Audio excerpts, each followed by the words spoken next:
where the Brando knows, as you already knows. We back again with another one. One of those.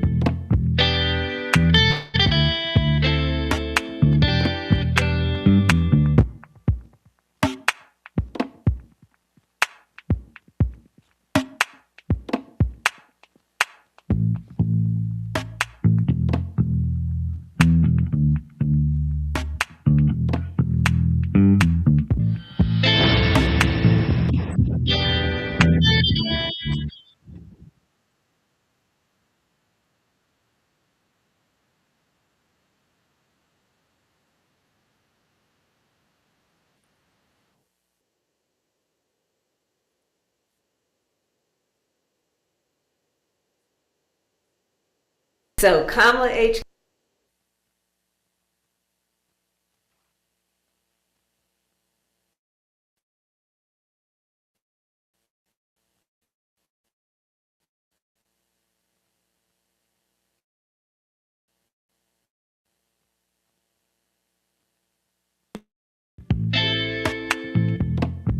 is turning into headquarters, and it's where you can go online to get basically the latest of what's going on, and also to meet and revisit with some of our great courageous leaders, be they elected leaders, community leaders, civic leaders, faith leaders, young leaders. I'm really excited about it. So stay engaged, and I'll see you out there. Thank you. Fake online Democrat polling actually shows Kamala riding on top of Gavin Newsom, maybe reverse cowgirl, even though she kind of pegged me for more of a on her knees kind of gal. But all things considered, that's miles ahead of AOC. But I would imagine her polling numbers might rise a bit, along with some crotch regions or crotchal regions of some of the guys and, unfortunately, gals in Congress after today's performance. I mean, the left doesn't know what a woman is, but old McBride is going to show you that it isn't just the pleats. It's very distracting. So I pick you up 8 o'clock? 9. Downstairs. Mr. Burgundy, you have a massive erection. Really? Yes, I do. I'm sorry, it's the pleats. Leave it to Democrat women to get fully torqued at a Senate hearing with one of those big old veiny triumphant bastards that would put even Ron Jeremy to shame. But speaking of dicks, I want you to check out Caitlin Collins and the worst reporter of all time. Yeah, what do you want? On the Epstein files, you talked about Democrats who were in there. Elon Musk was also in there, and so was your Commerce Secretary Howard Lutnick and correspondence that he had with him. Did you read those new files that were published by the Department of Justice? I didn't. I have a lot of things I'm doing, a lot of things I'm doing. I don't know. You mentioned 2 names. I'm sure they're fine. Otherwise, it would have been major headlines. A lot of women who are survivors of Epstein's are unhappy with those redactions that came out. Some of them, entire witness interviews are totally blacked out. Do you think that they should be more transparent? They thought they released too much. I heard that, and you tell me something else. No, I think it's really time for the country to get onto something else. Really, now that nothing came out about me, other than there was a conspiracy against me, literally, by Epstein and other people. But I think it's time now for the country to maybe get onto something else. But what would you say to people like who feel like they haven't gotten justice, Mr. President? Something that people care about. Yeah, what did you say? Go ahead, CNN. What would you say to the survivors who feel like they haven't gotten justice? You are the worst reporter. No wonder CNN has no ratings because of people like you. She's a young woman. I don't think I've ever seen you smile. I've known you for 10 years. I don't think I've ever seen a smile on your face. I'm asking you about survivors. You know why? You know why you're not smiling? Because you know you're not telling the truth, and you're a very dishonest organization, and they should be ashamed of you. And I know she isn't much of a looker in those Men's Warehouse double-breasted blazers and word salad cackles Harris's line of pantsuits don't do much for the imagination, but maybe, just maybe, if she got some once in a while, dick, she'd be less of a prude and actually smile. What did you say? What would you say to the survivors who feel like they haven't gotten justice? You are the worst reporter. No wonder CNN has no ratings because of people like you. She's a young woman. I don't think I've ever seen you smile. I've known you for 10 years. I don't think I've ever seen a smile Well, on I'm your face. asking you about survivors. You know of why? Jeffrey You know why Epstein, you're not Mr. smiling? Because you know you're not telling the truth, and you're a very dishonest organization, and they should be ashamed of you. These are survivors. As always, give my show a like, please, and subscribe, and help us hit the next milestone of, let's just call it 320K. Thank you all so much. You really do help out a lot. And starting Friday, people in Florida will only be able to take a driver's license exam in English. And it's happening right now at the White House. This is breaking news here on the Fox News channel. We have just confirmed that President Donald Trump will sign an executive order that will make English the official language of the United States. In our nearly 250-year history, we've never had an official language, ever. The executive order expected to be signed sometime today. Bill Clinton made a move on this back in the 90s, but the mandate that he signed will now be rescinded. In other words, what he did in the 1990s is that he did not require agencies that worked for the government to provide English only. They had to provide more options for those who needed different languages upon which they spoke. Donald Trump's going to change that, and we'll see whether or not he sends it up to the Hill, Congress, maybe Speaker Johnson, John Thune. Maybe they jump on something like this with Republicans in control to sign it into law. You know, many times they've said, if you don't codify it, it doesn't last. But today, the executive order should come down from the Oval Office. All right, we got that, and we've got this now for new. But I know what you all must be thinking. And yeah, this has to be a very tough concept for the Dems to grasp. Imagine that. Legal U.S. citizens who speak American and can read our road signs, taking real tests to get actual driver's license, valid driver's licenses. What a foreign concept. People don't have cars, don't have driver's licenses. So it's sort of a vestige of, I think, post-slavery laws where Black people had to prove their right to vote. And oftentimes they couldn't vote because they couldn't pass some crazy test or they didn't have the appropriate ID. It also affects women that are married. Maybe your passport reflects something that's different on your birth certificate or on your driver's license. So really the bottom line is voter suppression. And I agree with him 100%. It's a brilliant notion that less voter ID laws allows more people to vote. And most democracies do it that way. We're the only ones that really don't do it that way. Right. Tim Walz likes giving them out like candy from the back of his Chevy van with spray painted out windows to kids in his old neighborhood. While Chuck Schumer, friends with Jeffrey Epstein and Jay-Z, well, he thinks being able to read and write English in order to get a driver's license and to vote is just downright racist. And in fact, he says it is Jim Crow 2.0. So, Leader Schumer, this talk about election security has revived discussions of the SAVE Act, which you have said you oppose. Proponents of it say that it's, to have ID, you have to prove U.S. citizenship to be able to vote. Though some of the claims they make, to be clear, are overstated. We know there's not widespread election fraud. But polling does suggest, there's a new Pew Research poll that 95% of Republicans, but also 71% of Democrats like this idea. So why do you not? It's Jim Crow 2.0. And I called it Jim Crow 2.0, and the right wing went nuts all over the internet. That's because they know it's true. What they're trying to do here is the same thing that was done in the South for decades to prevent people of color from voting. For instance, if you change, you're a woman who got married and changed your last name, you won't be able to show ID and you'll be discriminated against. If you can't find a birth certificate or a proper ID, you'll be discriminated against. This is vicious and nasty. And I said to our Republican colleagues, it will not pass the Senate. You will not get a single Democratic vote in the Senate. We're not reviving Jim Crow all over the country. Leader Schumer, you recently called the SAVE Act Jim Crow. Can you explain how it's Jim Crow to require an ID to vote in elections, to drive a car, to purchase alcohol, go to the DMV? Any comment on that? Leader Schumer, you said you're on the same page as... What do you think? Should we restore normal order in the Senate and actually go back to the standing filibuster? You said that you're sending a proposal over there. But did you know that even in Mexico, you cannot vote without a valid ID? Dems like Schumer say you have to come to America to do that. Lisa Cusack says that she was asked to show her ID twice today, once at the doctor and once at Whole Foods buying a bottle of wine. But I don't know. And maybe you all feel the same way, but it just seems like common sense to me. But apparently that is lacking over there on the left. But if I have to show my ID to buy Sudafed at the pharmacy, voters should have no problem providing an ID to vote. First of all, I just want to say I'm grateful for Chuck Schumer today. He helped defeat a racist Jim Crow filibuster in the Senate.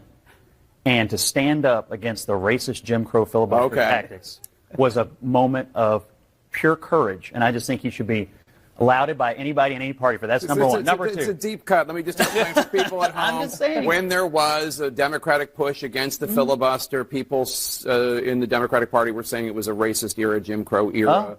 And it was tactic, the filibuster. So he's being cheeky. And not only that, but he saved us from the Democrats in the House, laying off every single veteran in the federal government. Chuck Schumer, working with Donald Trump, saved us from that. So I think he deserves a lot of credit this morning. Scott, every veteran would have been laid off. Every veteran would have been laid off. Scott's having a lot of fun. So let me get this straight.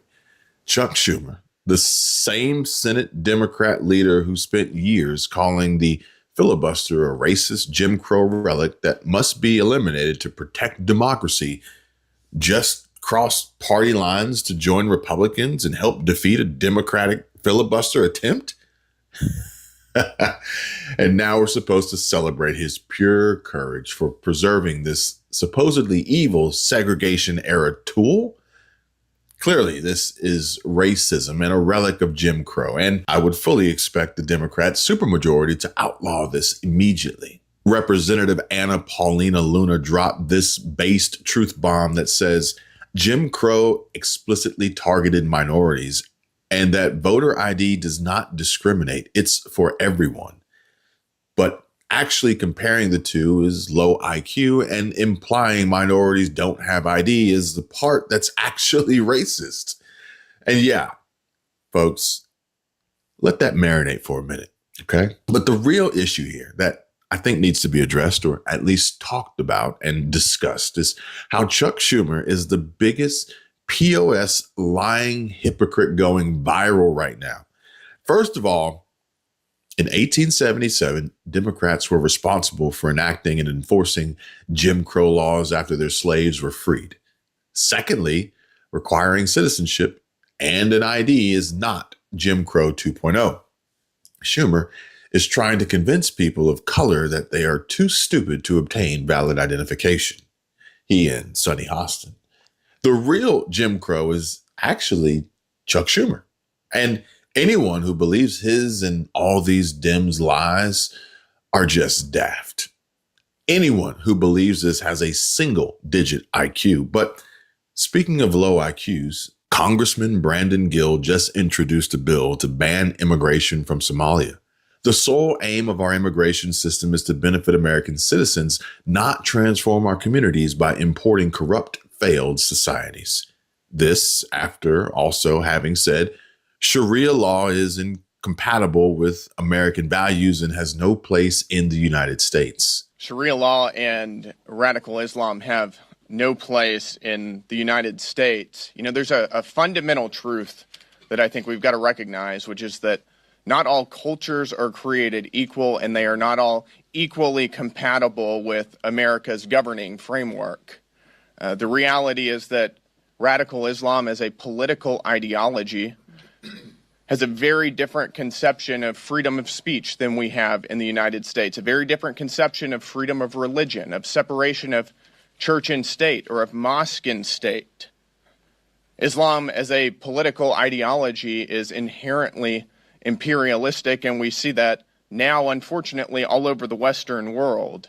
And Congressman Randy Fine stepping up to the lectern and dropping this bomb on little Mogadishu and Ilhan Omar herself. There are 57 countries in the world that you can live if you want to live under Sharia. Working with my colleagues, we're going to make sure this one is not number 58. And this is why our freedom of speech is so important right now. Today, we are again witnessing actions meant to chill the First Amendment, most fundamental freedoms.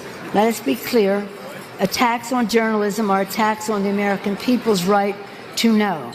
And attempts to undermine a free press are attempts to undermine the Constitution and democracy itself. That is why tonight is not only a celebration, but is a reminder, a solemn reminder that we must protect and defend the freedom, and we must insist on the truth. Because America is in a crisis of conscience. We have a president who has crowned himself king, a Congress which has abolished itself, and a Supreme Court that has gone rogue.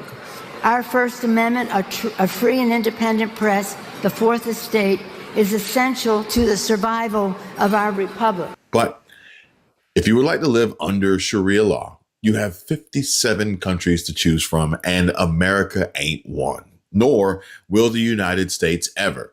Never, ever be the 58th. If you do not agree with our ways, there's the door. But Chuck Schumer and the Dems love talking out of both sides of their mouths because apparently these niggas ain't that dumb, because they figured out that they can come here to America and steal our money, and folks like Schumer and Mom Donnie and AOC will help them do it. According to multiple reports in the main wire, African immigrants who do not speak English in many cases and have no experience in health care are allegedly stealing millions of taxpayer dollars from the state by taking a 50-hour course to care for elderly Americans and then billing the government. All of this, according to our next guest, Steve Robinson, the editor-in-chief at the Main Wire, and John Featherston is a columnist at the Main Wire, the only news outlet in the state of Maine that's actually interested in this story. It's great to have you both back on. Steve, are these people actually providing the care and then billing the government, or is this similar to what we've seen in Minneapolis with the Somalian fraud? In many cases, no, but in some cases, unfortunately, yes. They're providing some semblance of care, but it really boils down to neglect and abuse. As I told Sean Ryan on his podcast, it would be better if the patients were fake in some of these homes, because the conditions that they're living in that have been described to me by eyewitnesses and people familiar with these operations are inhumane and deplorable. But I think it's important to understand that there's a diverse array of fraudulent operations happening in Maine. We have home care agencies that are essentially just P.O. boxes that send invoices to the Department of Health and Human Services and get paid. But we also have the residential care facilities where actual houses are being operated under the guise of providing care for disabled adults. Wow. And there are real adults in those houses, but they're cutting corners and they're overworking their employees. So you have employees sleeping and neglecting the people they're supposed to be taking care of. So we have multiple different programs, multiple different forms of fraud. And just last week, the Office of Inspector General at the Department of Health and Human Services issued a report saying that in 2023 alone, Maine improperly billed $46 million worth of Medicaid payments to the federal government. And this was one program, $46 1 million. year. Wow. Section 28, $46 million. Okay. And they're looking to claw back that money. All right. So now you've got these African migrants in Maine who don't speak English, but are reportedly stealing millions of tax dollars in healthcare fraud. How is this even possible? This may turn out to be worse than Tim Walz's fraud scheme in Minnesota, which, by the way, CMS Administrator Dr. Oz has revealed the state of Minnesota is spending over 13,000% more on autism care than initially expected. But the only number even more impressive than that would be the 17,000% lights out performance by Nancy Pelosi and her husband and their returns on their stock trades and portfolio that managed to outperform the Dow, raking in $133 million from 1987 to 2025. Raking in more than $130 million in profits from trading stocks during their 37 years in Congress. That's according to a new report by the New York Post. The former House Speaker saw a whopping return of nearly 17,000% while in office, outperforming the Dow. Before taking office in 1987, a financial forum showed California Democrat and her husband reporting up to $785,000 worth of stocks in their portfolio. The report comes days after the 85-year-old announced she won't be seeking re-election. This is the kind of stuff that makes people just hate government, hate politicians. It's disgusting. And I don't know why she just walks away from it with nothing happening to her. That's clearly inside information. There's no way she's got stuff. Apparently, it is a very, very profitable business to be in.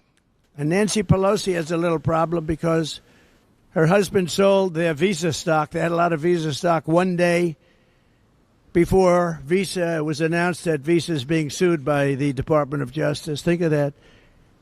Nancy Pelosi sold vast amounts of Visa stock one day before the big lawsuit that we all read about a few days ago was brought against Visa. You think it was luck? I don't think. She should be prosecuted. Nancy Pelosi should be prosecuted for that. And she should also be prosecuted for J6 because she turned down 10,000 or any number she wanted, soldiers or National Guard. And I hope you all read John Solomon and what John Solomon wrote 2 days ago, because if you read it, you'd see that Donald Trump did absolutely nothing wrong. It's a scam. It's a scam. What the Seriously, their stock trades outperform the damn Dow. Unreal. Unreal. See, this is exactly why Americans hate Democrats in Congress and in Minnesota and across the country, lying, cheating, and stealing from us, all the while smiling, licking us in the eye, and telling us that their piss is in fact rain. Are stealing the care that Americans deserve. Let's switch to Minnesota for a second. Minnesota expected to spend $3 million for autism. It's now $400 million. Why? Because everybody in the community signed their kids up as though they're autistic. Why? You were paying them. These moms literally took bribes to lie that their kids had autism. Rob, if one child in the neighborhood has autism, they get care, they get support, we can give them money. If every kid in the neighborhood has autism, nobody has autism because you can't get to a provider. Right. And we have. Stick with me here, folks, and stay locked in.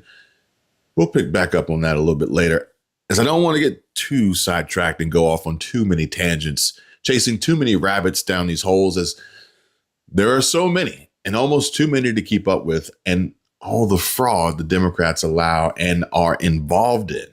It could be more than $19 billion. Can you believe that? That's just one state. If we were able to cut out 50% of the fraud, 50%, and we should be able to do better than that, we would have a balanced budget without having to talk about even growth. So we have a lot of options, but we're working very hard on that. That's a big deal. It's not just the protests, the fake protests done by agitators and, professional. In Minnesota and these other states, we have massive investigations going into fraud. Yeah. Do you know if we captured 50% of the fraud of this country right now, we would have better than a balanced budget. And you got to mention that Minnesota, $19 billion in fraud that we know about. But where was I? Oh, yeah. And so they take a 50-hour course to care for Americans and then bill the government $45 million in fraud. The Democrats allowed this. Chuck Schumer allows this because they know what'll happen if they don't. I'm so exhausted in trying to ask what any of this, information has led to you finding any criminals that you have indicted that explains why you are wasting so much of our taxpayer resources and also terrorizing our communities in the amount of federal law enforcement agents that you have in the streets of our city and our state. There needs to be some sort of justification. At a city council meeting, threatening Democrats to stop investigating their fraud or else they will stop voting Democrat. My name is Mohammed. I'm speaking today on behalf of the Somali community in Lewiston. Some of you sitting here today, we voted for you. We elected you to protect our community interests, not creating division or go after one elected member from our community. If this narrative continues, our community will be forced to re-examine our relationship or political relationship, including our relationship with the Democratic Party and who will be voting in the future. He just exposed the entire illegal arrangement between the Democrat Party and the Somali community. You vote for policies and programs that allow us to enrich ourselves, and we repay you with votes and kickbacks disguised as campaign contributions. Most liberals, while they're proudly advocating for mass third world migration, have no idea how tribalistic third world politics are. Somalia is so dysfunctional because it's just a bunch of clan feudalism. Everybody tearing the country apart, trying to get the most that they can to benefit their own tribe. And the reason we're seeing such polarization and destabilization here in America is because Democrats are playing the exact same game with identity politics. Yeah, these Dems created a monster, and now that monster has got them by the balls. Do you stand by these statements? Well, I appreciate the depths of which you've gone of research. In the context of all those statements, yes, sir. So all of those things are racist? If you want to go through them, we can talk. So here's, sure. I'm really glad. Hold on. I'm glad for this moment of clarity because a lot of witnesses would try to sidestep that. That's correct. But what you have shown in the questioning we've seen before, in just these examples, the public interest isn't your interest at all. It is not your interest at all. You use racism as an attempt to intimidate people to get your way. And it's not 2020 anymore. The American people are over it. So what you're going to find is we are going to prosecute, and it has nothing to do with race. We're going to prosecute because fraud was committed on a level that is so offensive to this country. Your words that don't mean anything aren't going to stop what's coming. And I want you to take that back to George Soros and all these ridiculous funders you have to try to muddle the issue. Because justice is coming. And by the way, if I have it my way, we will denaturalize all these fraudsters and send them home. Straight from the horse's mouth, they are admitting it, voting for the Democrats for fraud. But when you call them out on it, just like how Treasury Secretary Scott Bessent did to Maxine Waters, they immediately get defensive, angry, and lose it and lash out in violence. Watch. Well, the housing stock. Go for it. 10 and 20 million immigrants. Can you look at the housing stock of working Americans, and can you maintain some level of dignity? Gentleman's time has expired. No, my time has not expired. Your time has expired. And the gentleman took up my time. I think you should recognize that, Mr. Chair. The gentlewoman's time has expired. The gentlewoman's time has expired. Mr. Chair, parliamentary inquiry. The chair recognizes the vice chairman of the committee, Mr. Heisinger. Parliamentary inquiry. Go right ahead, but I would not expect you to do that. Man, nasty. She's a mean old lady. But what was it Trevor Noah said the other night at the Grammys? Right before Billie Eilish stuck her whole foot in her mouth on stage. This is my 6th and last year hosting the Grammys. I've loved my time, but I believe in term limits. Yeah, I wanted to set an example for anyone who might be watching the show. You know, just leave when your time is up. You know, whatever. Yeah, how about that? And he believes in term limits. So why don't you go ahead and lead by example? For anyone who might be watching the show, leave when your time is up. I would ask if you know how much housing costs went up during the Biden years. It went up significantly. But why add to them by adding tariffs? They didn't go down in the last year. They're actually raising the cost by tariffs. You're talking about due to interest rates. You mean like buying a home? Is that what you're talking about? Yes, prices of housing went up 20-30% during the 4 years that Joe Biden was in. Some of the arguments we're having about housing in the United States and how expensive it is, the bulk of it came while Biden was president. What Scott Bessent is saying is objectively true. We do have a housing shortage in this country. So we already have too few domiciles for the people who are here. His point was simply that if you put 10 or 20 million new people into the pool, whether they're illegal or not, that is going to increase competition for the already short supply of housing. If you already have a shortage of something, and you add 20 million people who are trying to get that something, I guess what necessarily I'm asking for, you're going to have a problem. I guess what I'm asking for is actual proof of that being. There's no correlation between the increases. But I think I mean, if you have this is more people trying to buy fewer commodities. Listen, I'm asking you is there proof that what you are saying actually happened? Because the immigrants came, but no. The prices were what they were. Is there proof that actually happened? Scott is actually right on the 50,000 point view. I think 50,000 foot view. All right, y'all, let's hit pause for a second because this matters and it's really important. We talk a lot on this channel about taking control of your life, making smart choices, and not letting the system overwhelm you. But when it comes to navigating Medicare, it can feel like you're wading through a swamp of total confusion. Plans, coverage, costs, deadlines, you name it. And that's where Chapter steps in. They're not just another company. They're the real deal when it comes to free Medicare help. Chapter's team of advisors has helped thousands of people across the country find the right Medicare plan, and they do it with one goal in mind, putting you first. No fees, no pressure, just honest guidance to make sure you're covered without breaking the bank.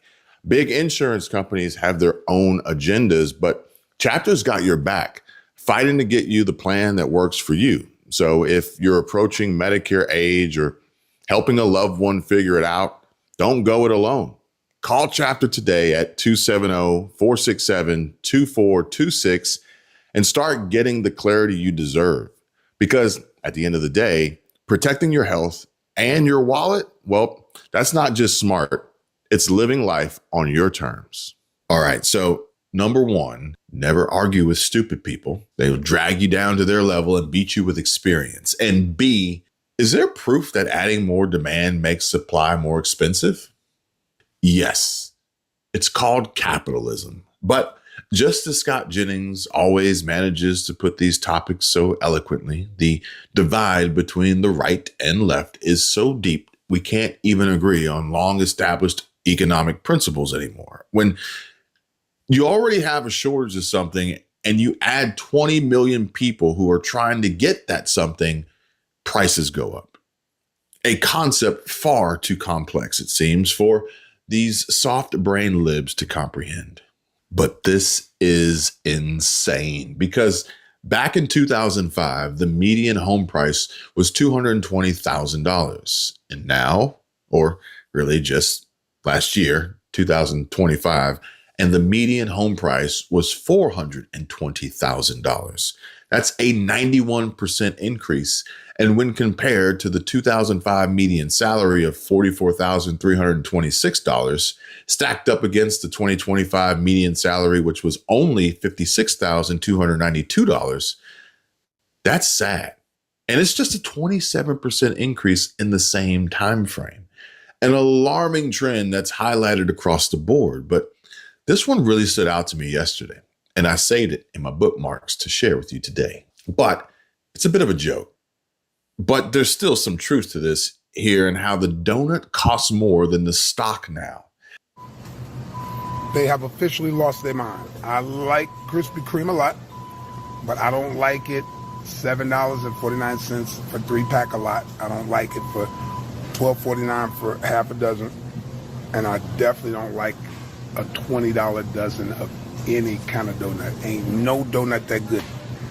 Senator, it may be a bit nuanced for you, but what President Trump is referring to is the media saying that the affordability crisis was generated by this administration when it was you and President Biden who destroyed the buying power of the American people. So there is an affordability crisis, and you were front and center in it. So let me make sure that I understand.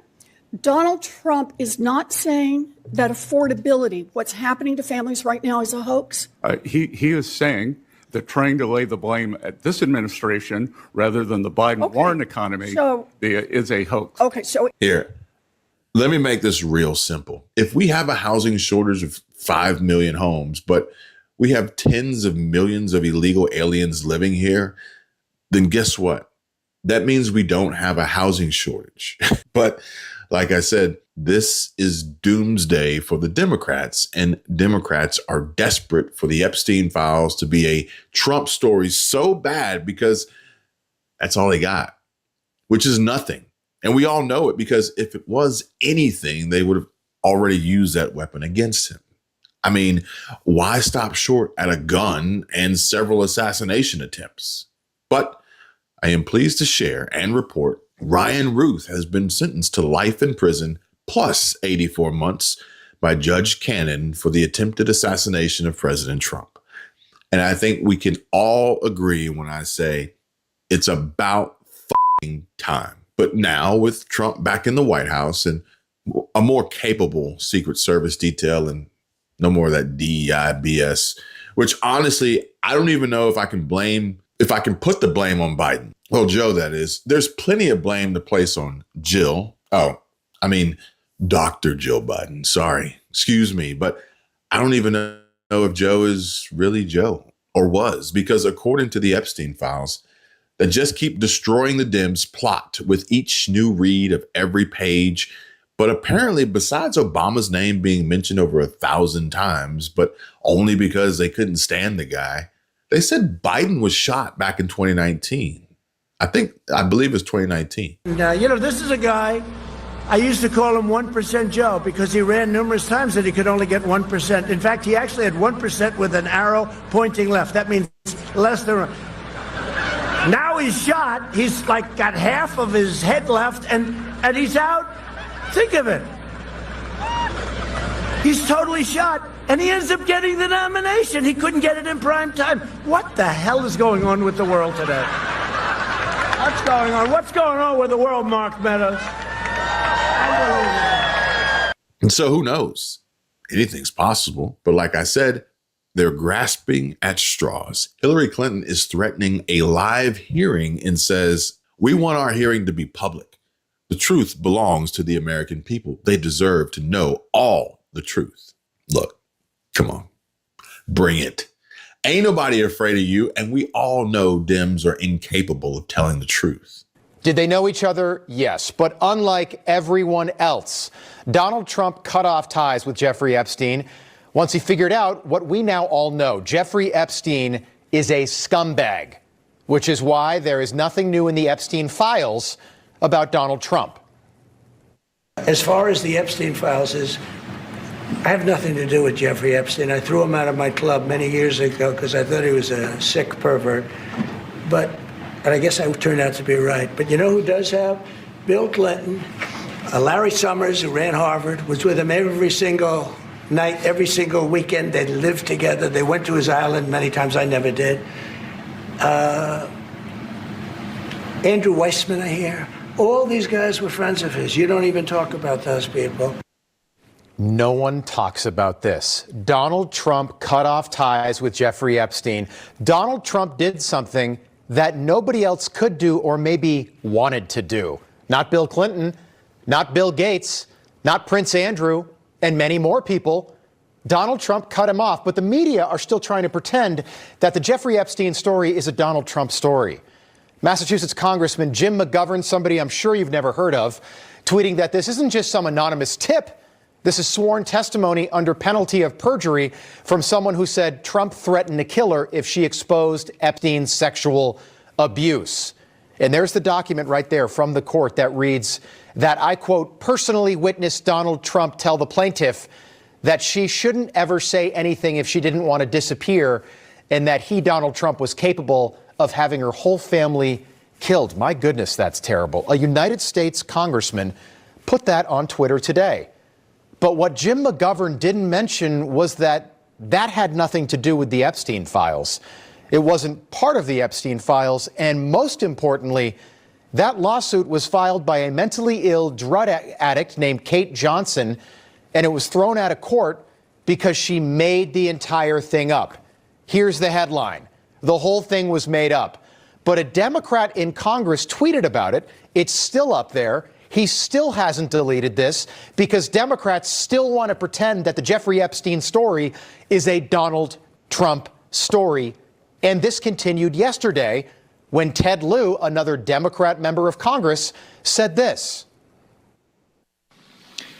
So why are Republicans so interested in Bill and Hillary Clinton? It's because they're trying to distract from the fact that Donald Trump is in the Epstein files thousands and thousands of times. In those files, there's highly disturbing allegations of Donald Trump raping children, of Donald Trump threatening to kill children. Donald Trump raping children and Donald Trump threatening to kill children, according to Ted. Do you really mean what you're saying there, Ted, or are you talking about that story we just debunked, the 13-year-old girl who just made this all up and then the judge threw it out? Didn't go to trial. He threw it out. Is that the story you're talking about, Ted? You can almost smell the ink from the defamation lawsuit being drafted on the Resolute desk right now as we speak, can't you? And as per the usual, just like with all their other stories, when you hit their narrative with facts, it just falls apart.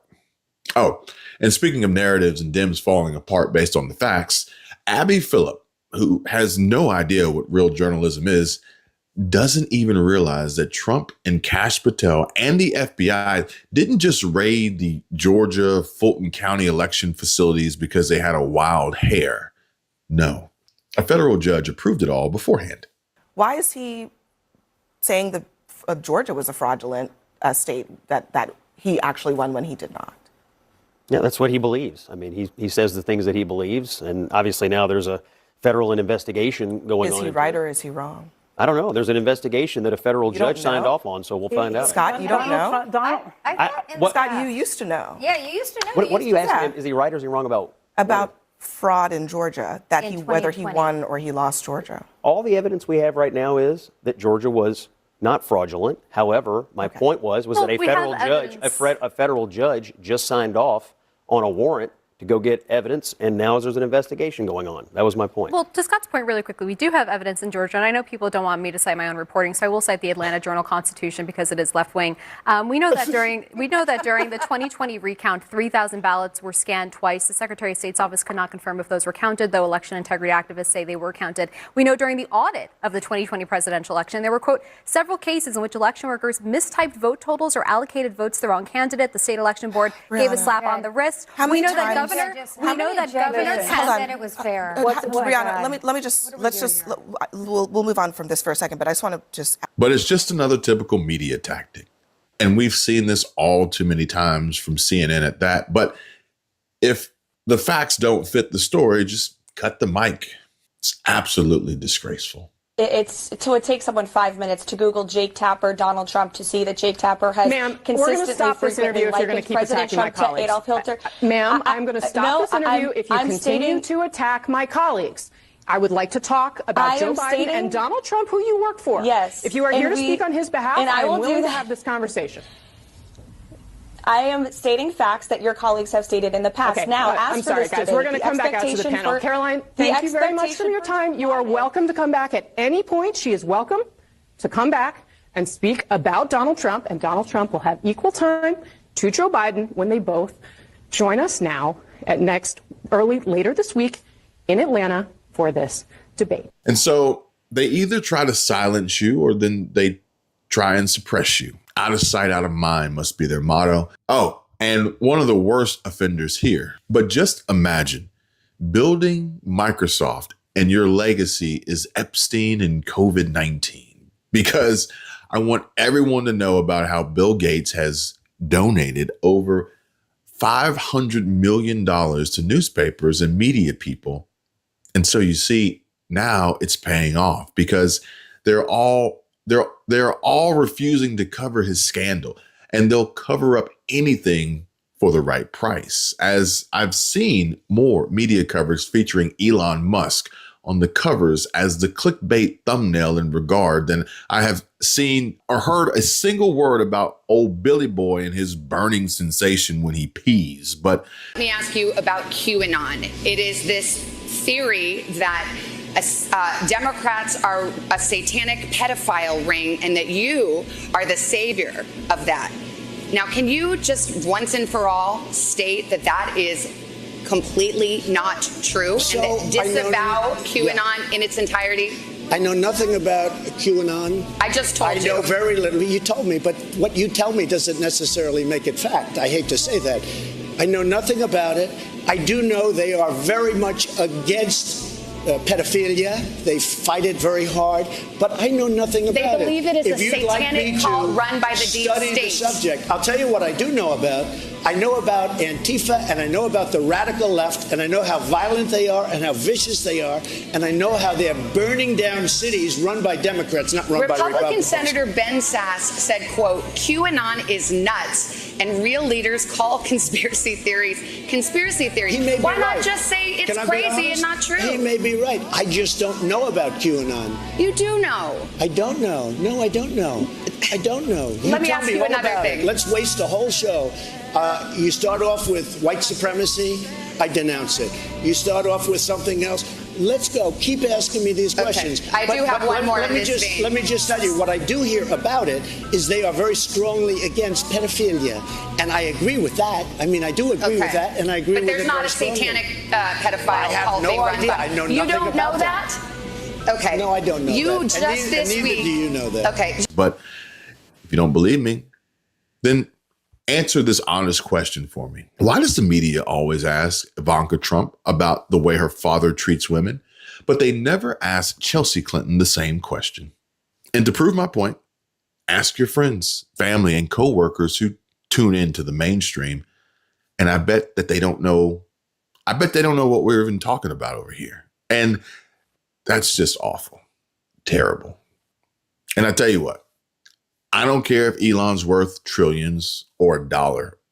What most impresses me about him is that he's always on the side of good and speaking out against evil, something that is extremely rare for someone in his position. However, the Epstein files aren't about island trips. They're about who was running the 2008 bailout from the inside. And just like how Susan Kokinda from Promethean Action says, now Trump is dismantling their whole system. Thanks to the latest Epstein dump, we now know who the banker's inside man in Britain was during and after the 2008 financial crash. Here's the most important snippet from the latest document dump. It's about Lord Peter Mandelson, and here's how Jeffrey Epstein describes him. Well, for all intents and purposes, Petey is now acting deputy prime minister. What was Jeffrey Epstein, who was in jail when that was written, and Lord Peter Mandelson doing in the aftermath of the 2008 financial crash? Remember, these discussions are going on while the bankers are being bailed out and the global financier elite are being saved. But instead of that story, here's what you're being inundated with. Now, if you read the TDS-infected press like The Guardian, you'll see headlines like, Trump news at a glance. Epstein files release shows emails with Trump officials, past and present.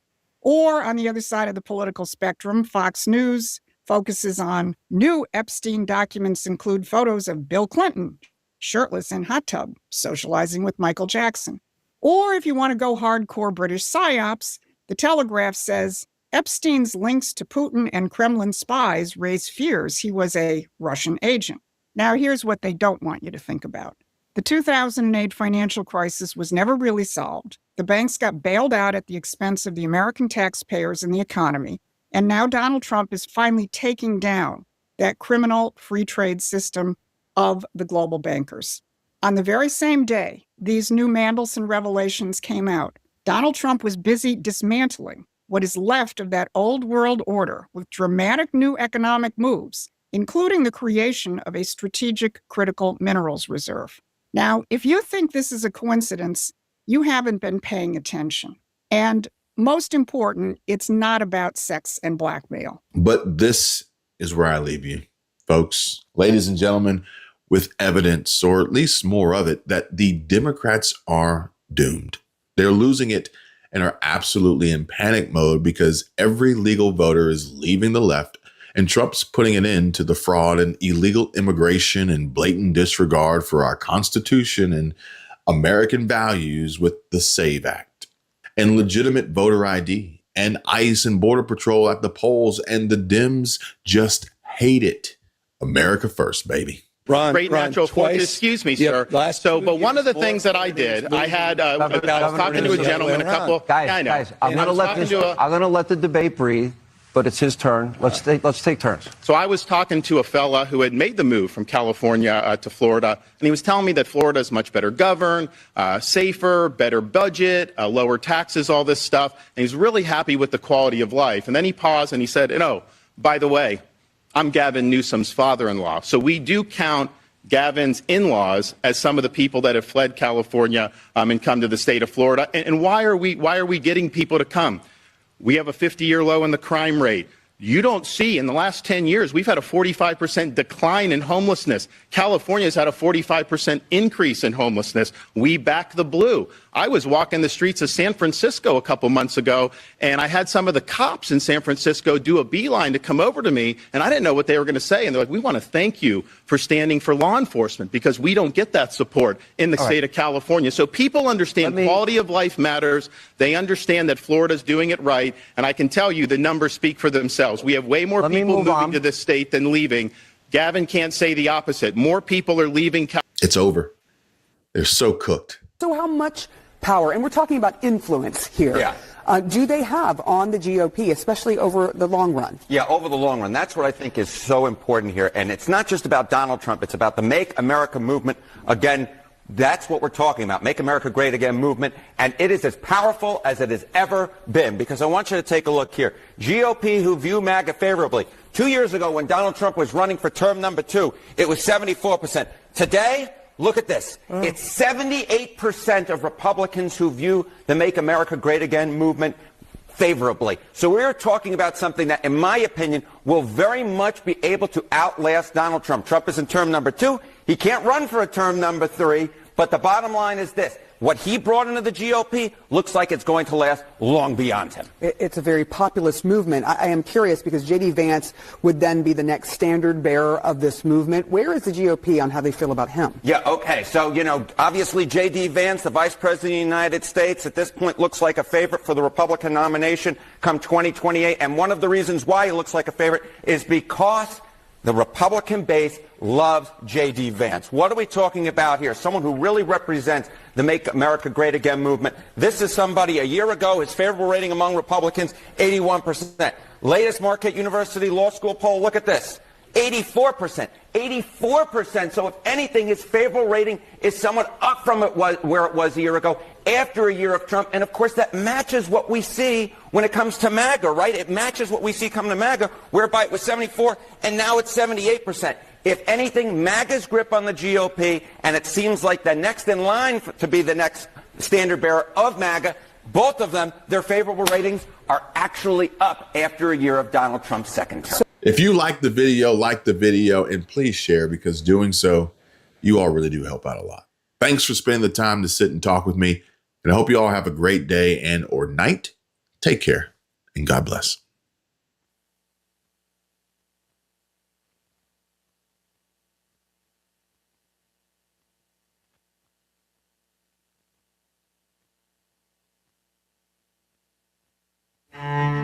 Now, a special report from KARE 11 Investigates. I never met any of these people.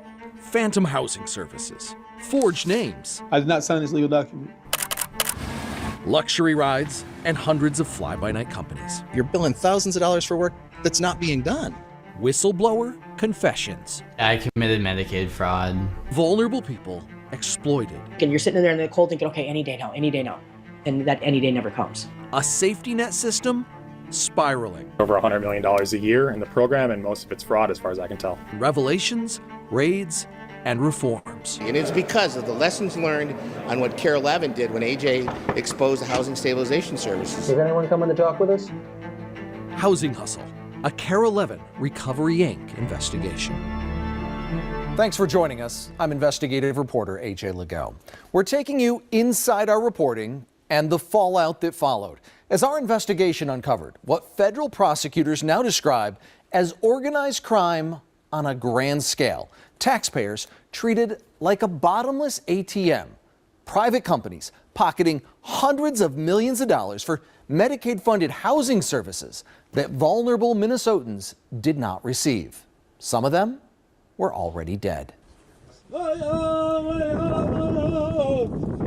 Beneath the open sky of Lame Deer, Montana, on October 25th, 2022, a Native woman is laid to rest by family and friends. That very same day, 800 miles away in Minneapolis, Minnesota, records show Medicaid was billed by a for-profit company called Start Today Hennepin.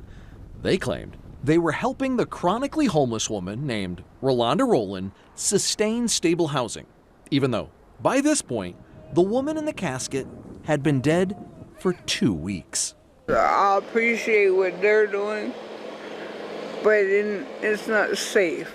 That's Rolanda in 2020, interviewed by KARE 11 for a report on unsafe conditions at the Powderhorn homeless encampment.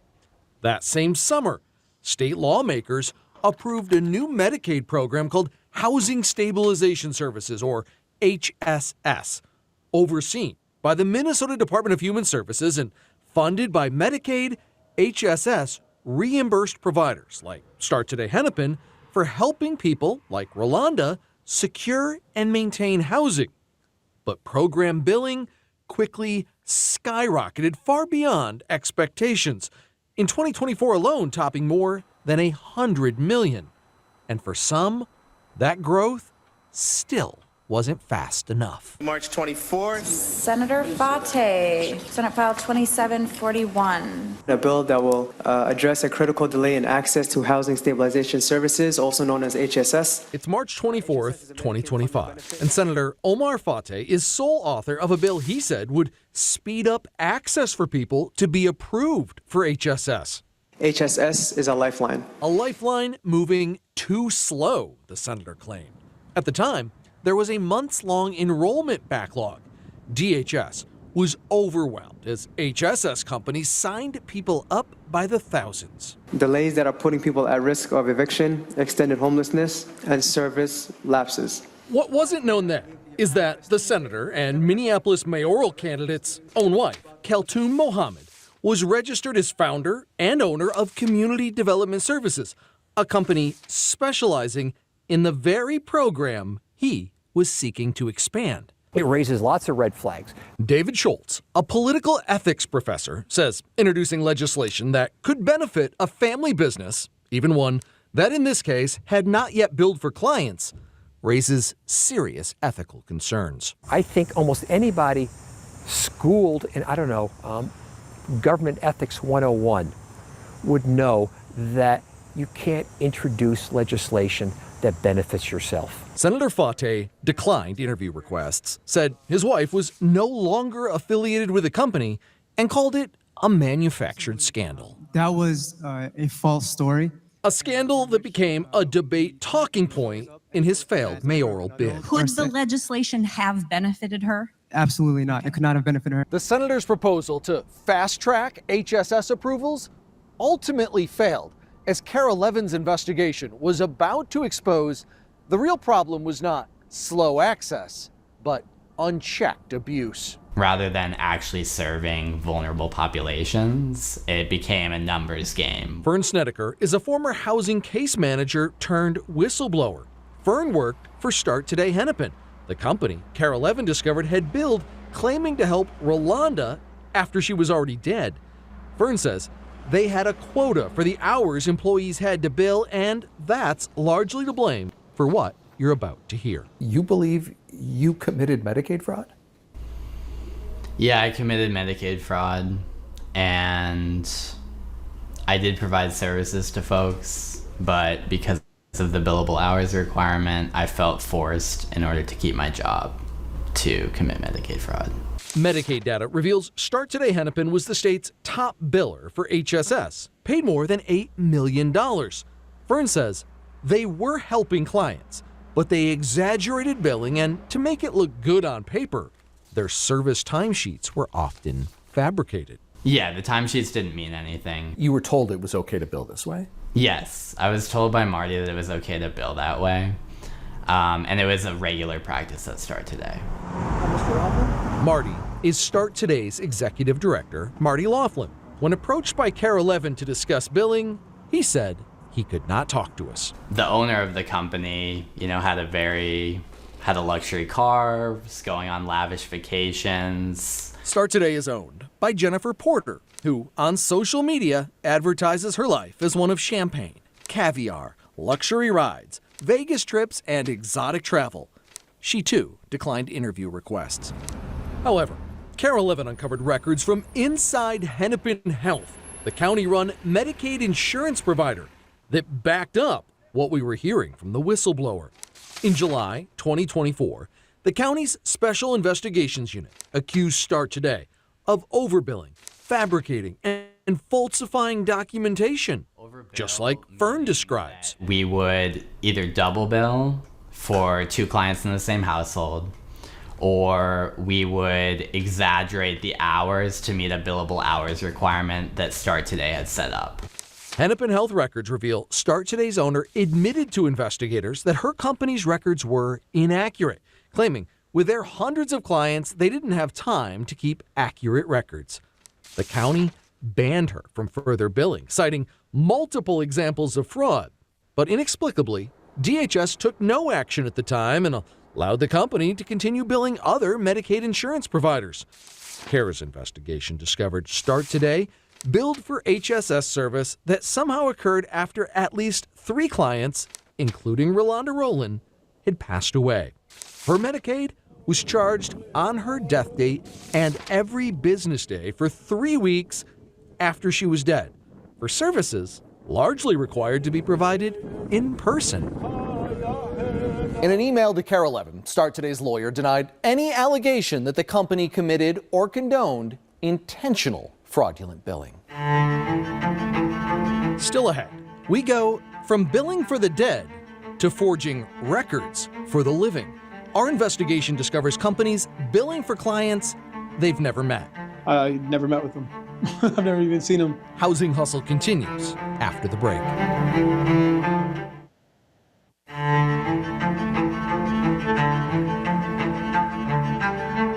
Here we go. You're on a stakeout with KARE 11 Investigates at an out-of-the-way office building in Brooklyn Park. The man getting behind the wheel and blacked out windows of that luxury ride runs a company called Leo Human Services. This is one of their advertisements. They're paid millions in tax dollars to help find and maintain housing for people with disabilities like substance use disorder. I've never got an hour of help. Stephen Smith is in addiction recovery. He says he found his own housing, but recently discovered Leo Human Services claimed to help him. Yeah. Crazy. That help?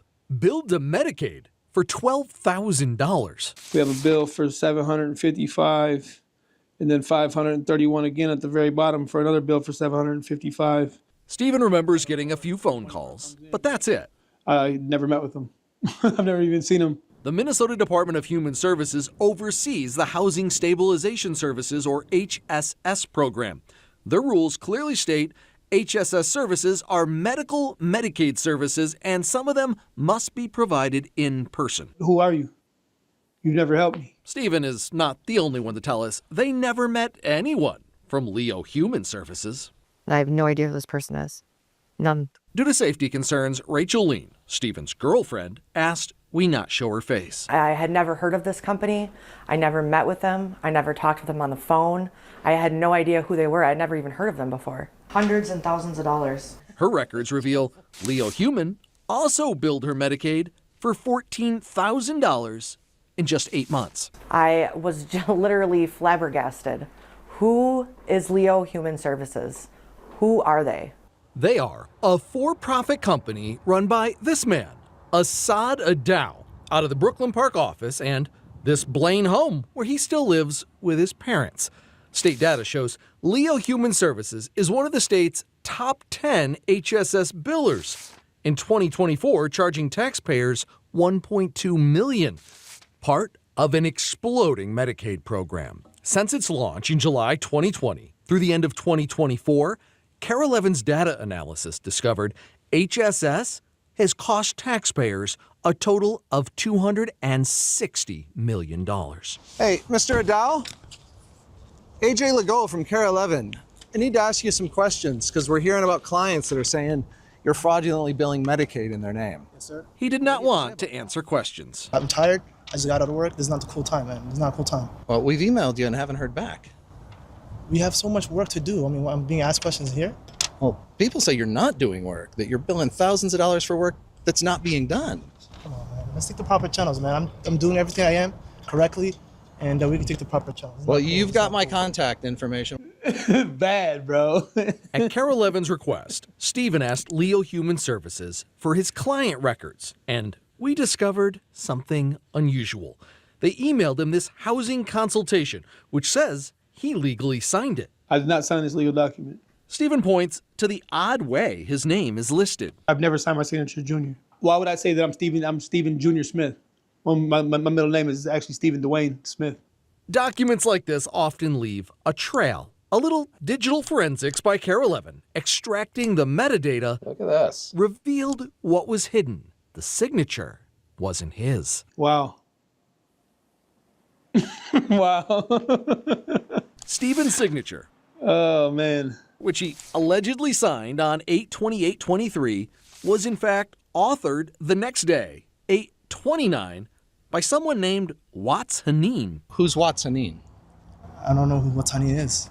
We have documentation that shows you provided this record, and it's allowing your company to bill for somebody in their name.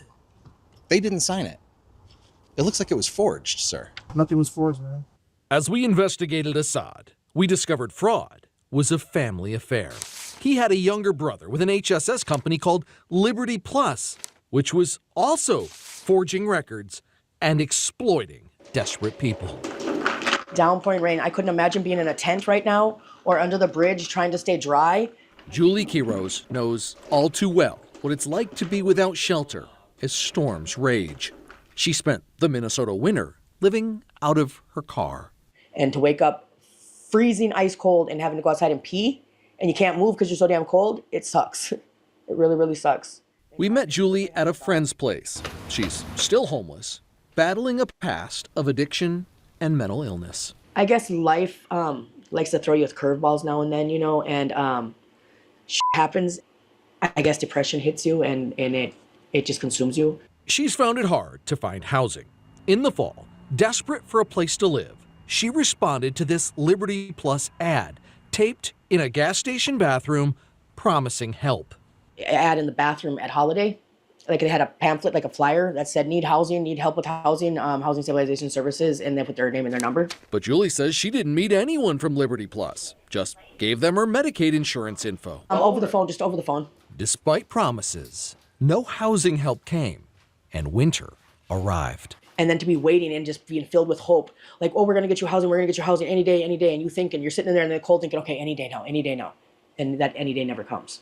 Care 11 tried to look them up, but Liberty Plus's website appeared as hollow as their promise to help Julie, filled with stock images of supposed employees named Caregiver Name. State filings show Liberty Plus, founded in 2022, is run by a 25-year-old named Anwar Adow and registered to the same Blaine house as Leo Human Services, the HSS company run by his brother, Assad. Our investigation had discovered a family fraud factory. Lined in their pockets, while the rest of us are being out here homeless broken with nothing. State data reveals in 2024, Liberty Plus billed Medicaid $772,000, a jump from the prior year of more than 17,000%. Liberty Plus never responded to Care 11's emailed interview request. When Julie asked the company for her billing and service records, they left her a voicemail. Hey, Joan, just reaching out here from Liberty Plus with the Housing Stabilization Services. Terminating her as a client. That's for us to part ways regarding providing services. 7 months of housing hope wasted. Julie knows she can't stay at her friend's forever. National Weather Service in the Twin Cities has issued a tornado warning. Might hit. And new storms strike when least expected. Well, we're upstairs on the top floor. We'll be okay. We had to end our interview right there, with tornado sirens echoing across the Twin Cities. Our investigation was about to release a storm of accountability as we untangled an interconnected web of businesses exploiting our state's most vulnerable. That's still ahead. We'll be right back.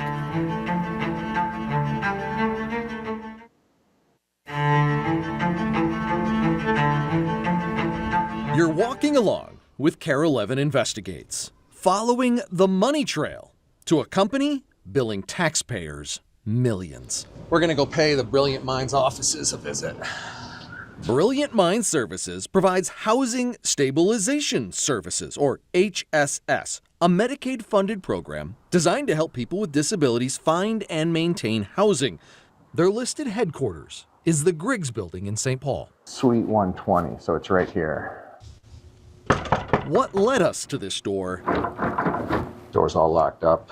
Is a story buried. So Brilliant Minds started 3/8 in Medicaid billing records. Over $2,000 in supposed support that they gave me. Remember Rachel Lean, the woman who asked us not to show her face? Leo Human Services put in a bill for me for $961. She told us a company she'd never heard of, Leo Human Services, had billed her Medicaid thousands.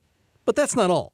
Going over her records with Care 11, she discovered another company billing her insurance at the same time. The very next day, Brilliant Minds billed $1,648 for me. Scam. 100% scam. Rachel's story begins at RS Eden, a Minneapolis addiction treatment center. In February 2024, Rachel, previously homeless and battling addiction, was successfully completing treatment. She'd already signed this lease for an apartment, a new start on a sober life with her young son. A friend told her Brilliant Minds, an HSS provider, could help. She texted the Brilliant Minds contact, Aiden, saying she had already found a place and, at this point, I need help getting things for my apartment, like a vacuum and cleaning supplies. We got you for sure, she was told. They weren't helping you find housing? No, not at all. Then came this text. Hello, my name is Mohammed, and I am your direct housing coordinator from Brilliant Minds. There's some back and forth texts about setting up a meeting that Rachel says never happened. I never met with them. I never did any type of housing plan. Unbeknownst to Rachel, Brilliant Minds began billing Medicaid. Hundreds and thousands of dollars. Claiming to help her find housing. At Care 11's request, Rachel emailed Brilliant Minds asking for her detailed records. They show Mohammed met with Rachel in person on March 8th for 3 hours, from 9 a.m. to noon, and they spent a quality amount of time getting to know one another. RS Eden records prove Rachel was actually in treatment at that exact time, not getting to know the young man in this Facebook photo. Probably submitted a claim, lied, and said that he met with me. Between March 8th and April 6th, Brilliant Minds claim Mohammed spent 30 hours assisting Rachel with her housing search and application process, billing Medicaid more than $2,000. Remember, she already had housing. Rachel texted on March 20th. I said, hi, Mohammed. I moved into my new place. I'm in need of help transferring my electricity into my name because I have a very large past bill that I'm unable to pay. Also, I need a vacuum cleaner very badly. Can you help me with this? Right after being texted that Rachel was in her new place, records show Brilliant Minds billed Medicaid as if Mohammed spent 6 hours trying to find her a new place. The Brilliant Minds records claim on March 22nd and 23rd, Mohammed researched affordable housing and delivered household items to Rachel. Yeah, there's no way. There's just no way. She has proof. Days later, on March 27th, Rachel texted her original Brilliant Minds contact, Aiden, that she had not been helped with anything, never met with the worker assigned to her, and was starting to think this whole housing stabilization service is just a scam. The text chain shows Aiden apologized and sent Mohammed over to her home. They just showed up one day and gave me a vacuum cleaner, and that was it. Even after being at her apartment, records show Brilliant Minds billed taxpayers for 12 more hours, supposedly trying to find her an apartment. Nobody's here. Let's try giving them a call. That's why Care 11 is standing at their door. Welcome to Verizon Wireless. Your call cannot be completed as dialed. Please check the phone disconnected. Every time we visited, during listed business hours, the office dark and locked. This looks like a dead end. Secretary of State filings list another mailing address in Woodbury for Brilliant Minds. We tried there. The home? Vacant. There's a realtor's box on the door. It doesn't look like anybody's living here.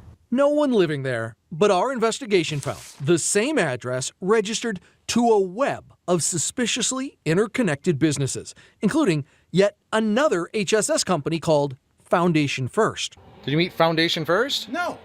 I had no idea who the hell they were. Disabled Marine Corps veteran Jesse Kingbird is homeless. We caught up with him at a family member's. He tried to sign up for housing stabilization, but was denied by the state. Why? Because they claimed he was already signed up with a different provider, someone he'd never heard of. It really pissed me off. The company that claimed to do his HSS consultation, Foundation First. Like, I had no idea who these people are. I never heard these names before. Is that your electronic signature on that document? No, it's not. It's not at all. I don't even know how to do that. He was not alone in accusing Foundation First of forging legal signatures on records that allowed Medicaid to be fraudulently billed. It's supposed to be right there. Supposedly that is my signature. You're saying it's forged? Yeah, it has to be.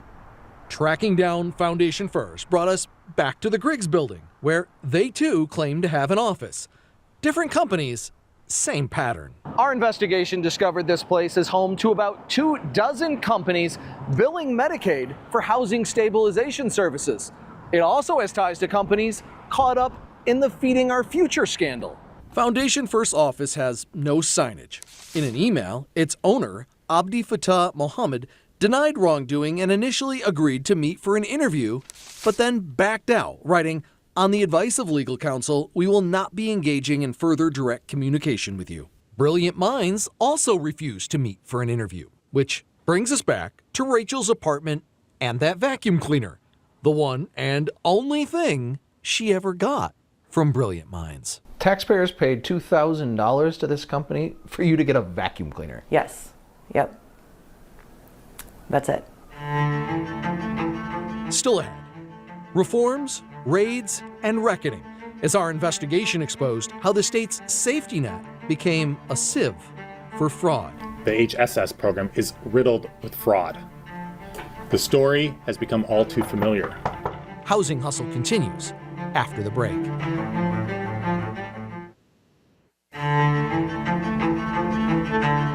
We're not putting up with it. And we're done with this. I mean, this is not, it can't happen anymore. And so thank you for pointing this out to us.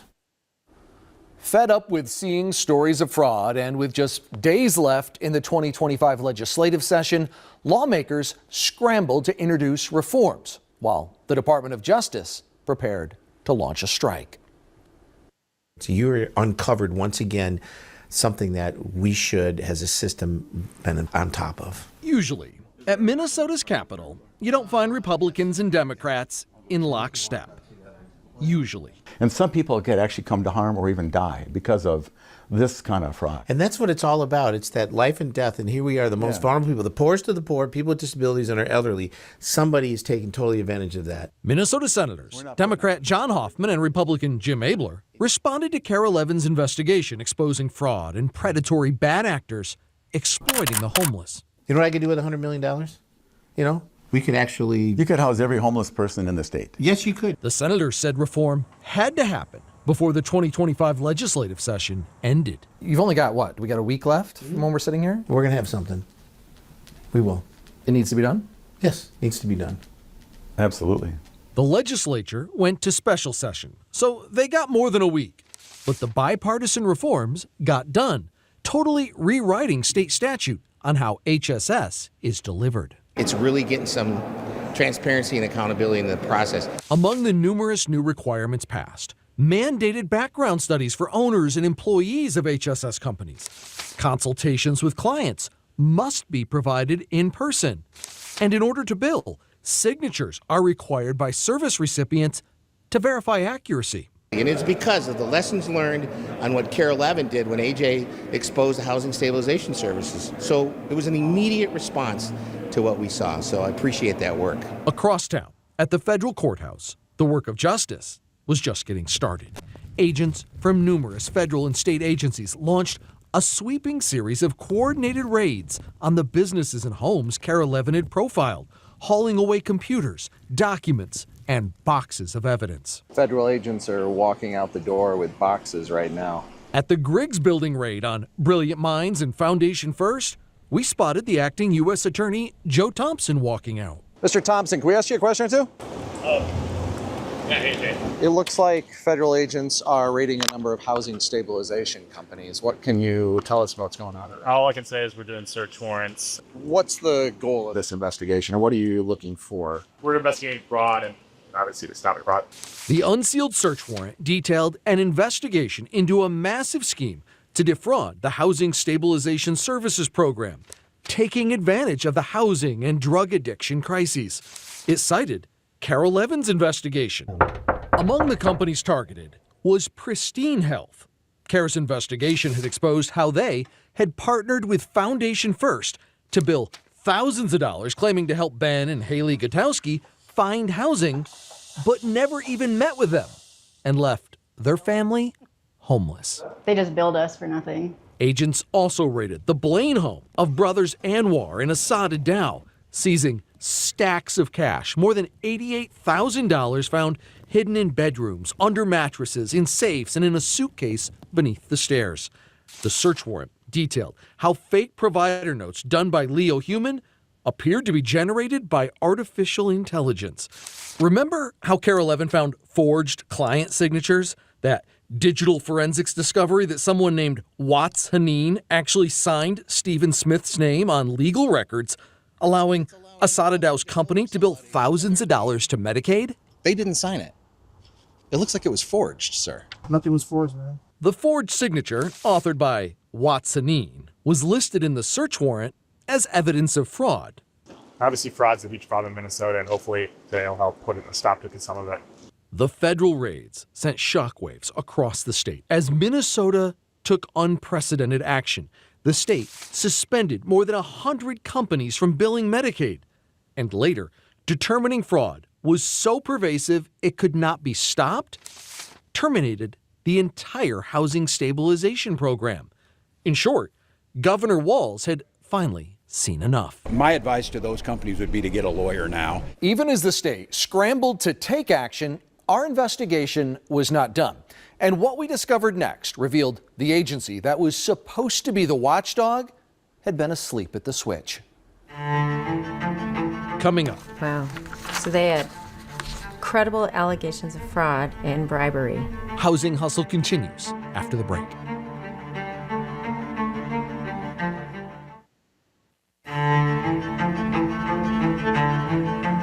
Welcome back. Bribes, falsified records, and taxpayers charged to help dead people find housing. We wanted to know, how does that happen? Year after year, we discovered the state agency supposed to stop it wasn't just late to act, they ignored repeated warnings. Fancy cars, fly-by-night companies. You're billing thousands of dollars for work that's not being done. Fake meetings. They just billed us for nothing. Forged names. I did not sign this legal document. Homeless veterans. I never met any of these people. Dead people billed. Phantom services. For that $14,000, you got what? Nothing. Vulnerable people with real needs exploited. And you're sitting in there in the cold thinking, okay, any day now. And that any day never comes. We've now discovered that all these allegations exposed in our investigation were not new news to the state agency that was supposed to be the watchdog. The Department of Human Services, DHS, had been, for more than a year, warned repeatedly. It's stunning. GOP State Rep Kristen Robbins chairs the House Fraud Committee and reviewed what Carol Evan uncovered. Hundreds of pages of documents that tell a to-date untold story about ignored fraud warnings in a program that by 2024 skyrocketed in cost to more than $100 million. Oh my gosh.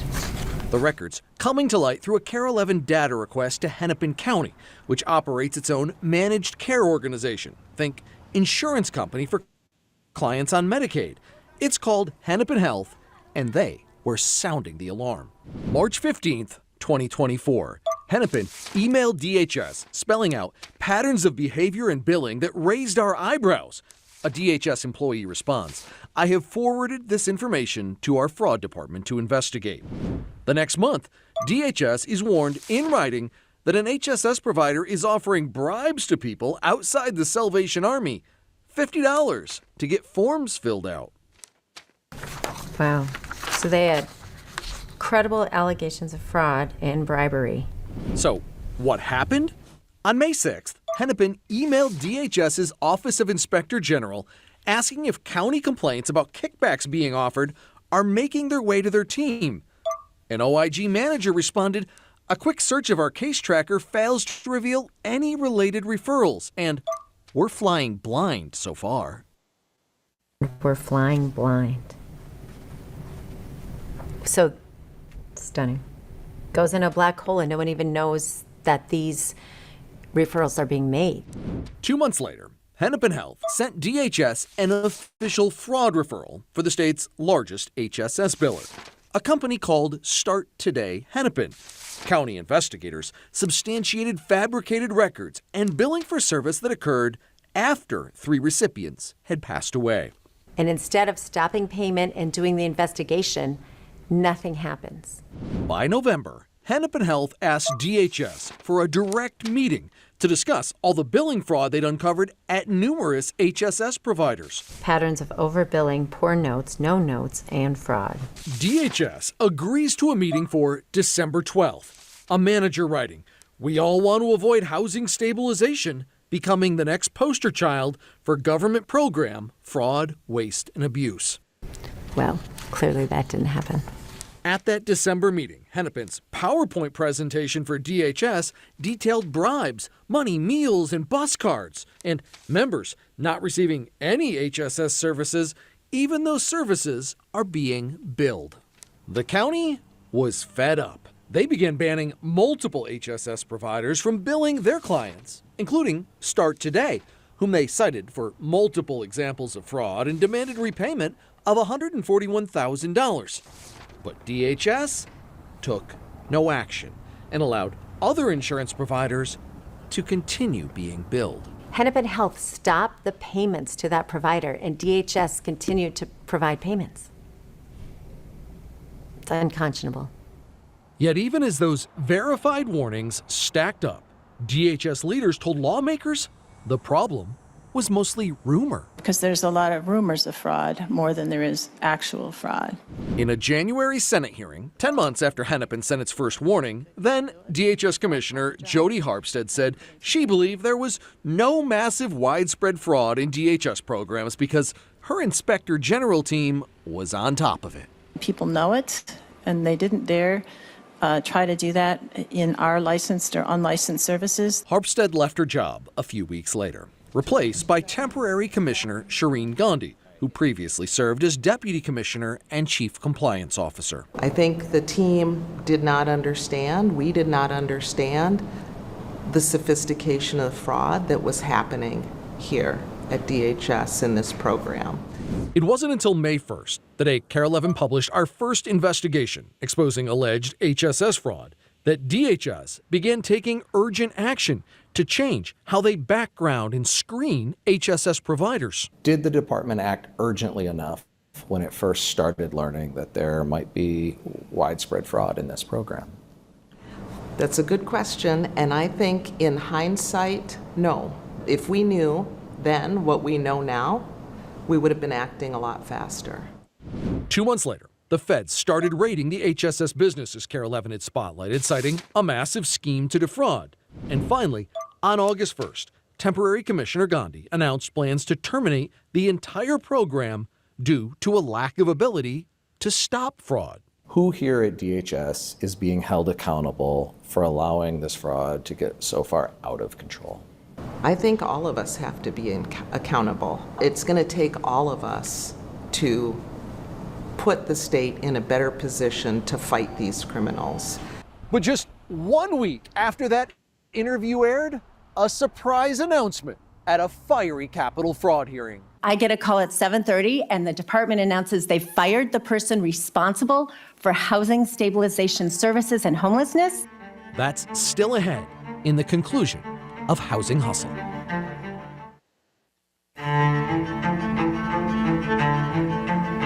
This has gone on for far too long. In the shadow of the Capitol Dome, Rachel Lean deciding to step into the light. I think it's time to tell my story and let other people know that it's okay to come out and tell their story too. She first told her story to KARE 11, a story of being exploited by by housing stabilization providers who falsified records and billed her Medicaid. Never met with them. But she stayed in the shadows, fearing her safety. How would you describe that $14,000 that was billed to your Medicaid? Fraud. On every level. But now, she's at the Capitol to testify publicly. Welcome to the committee, Ms. Lean. As the House Fraud Committee examines how the Housing Stabilization, or HSS program that was supposed to help homeless people find housing went so wrong. I think I speak for everyone in the recovery community when I say that we are sick and tired of the rampant fraud and people getting rich off the backs of our addiction. She called out the Department of Human Services for ignoring her for 6 months after she called them to report the fraud. She didn't hear back until after Carol Evan told her story. Within days of my story airing in May, a senior investigator finally called me back. I can't help but think that if I had not contacted Carol Evan, would we even be here today discussing this? The fraud hearing? Did no one at DHS? Filled with fireworks. Happened to be the day a surprise announcement. I get a call at 7:30 and the department announces they fired the person responsible for housing stabilization services and homelessness. Eric Grumdahl, the assistant commissioner in charge of the HSS program, had just been terminated. At the hearing, DHS's new inspector general, James Clark, took center stage, revealing the fraud had reached new depths. We're seeing webs or rings of connected providers that are working together to commit fraud. I've also seen businesses committing fraud that have tentacles throughout the Medicaid program. He revealed Medicaid billing was suspended for 115 companies, which had combined to bill taxpayers more than $100 million. I've seen indications of fraudulent AI-generated healthcare records. There are entire agencies as opposed to individual employees committing fraud. That means that fraud is the business model. Suite 120. So it's Lawmakers questioned why a Carol Evan investigation found what the government watchdogs had not. They saw payment to dead people, fake meetings, forged signatures, bribes, phantom services, kickbacks, fly-by-night companies. Not difficult things to see. I think that the reporting that A.J. Legault has been very helpful to us.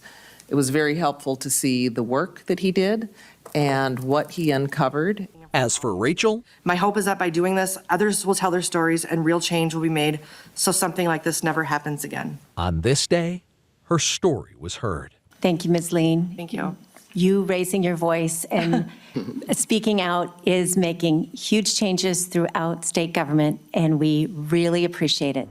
One day later, at the federal courthouse, we're here to announce the first round of indictments. Minnesota's fraud story turned yet another page. The HSS program is riddled with fraud. The story has become all too familiar. Carol Evan's investigation credited as federal wire fraud charges were announced in what was described as a systematic and wholesale attack designed to overwhelm Minnesota's Medicaid system. We rely on tips. That's how we find cases, and sometimes it's through reporting, like AJ here. Despite the hundreds of millions of dollars in payments that have gone out from the state of Minnesota to housing stabilization services companies, most of these individuals did not receive the stable housing they so desperately needed. The money was just simply stolen. 8 company executives were charged, including the owners of Brilliant Minds and Foundation First.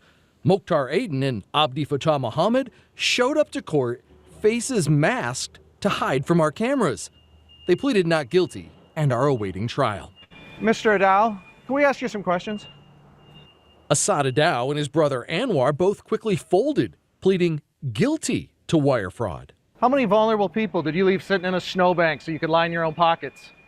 Assad wouldn't answer any of our questions, but admitted in court he used the millions he stole to invest in real estate in Kenya and lease that BMW Carol Evan had asked him about months earlier. Did you buy this car with all the money you're billing taxpayers? I didn't buy this car, but you guys asking too many questions, all right? The reporters in this room have been asking the right questions and doing their own investigative reporting to identify fraudulent companies and schemes. And if there's a hopeful note, the state and its politicians are starting to take notice about the problem. Even as Minnesota's HSS program was terminated, CARE's investigation uncovered signs the same business model. They're billing. Never been there before. The corporate practice of phantom services and forged records had infected even more Medicaid programs, like adult rehabilitative mental health services. Until you saw their name on your insurance billing, had you ever heard of this company? No. It's like, who are you? I don't know who you are. We found vulnerable people living with physical and mental disabilities who relied on the state's Integrated Community Support, or ICS program, being exploited. They say that your home is in your heart. Due to alleged fraud by her provider, Skylar Hansen was forced into homelessness. Right now, I stay inside of a church. It's a shelter. Mickey Clemmer's son, Rick, died. He's got rigor and validity, so he's been deceased for a long amount of time. Records show an ICS company was billing for 12 hours of in-person services for Rick each day. But when he died, a worker told investigators they actually only checked on him once a day. I mean, to be honest, as like, you do, I do my daily check-ins. I have no idea what he does. These vulnerable people need help.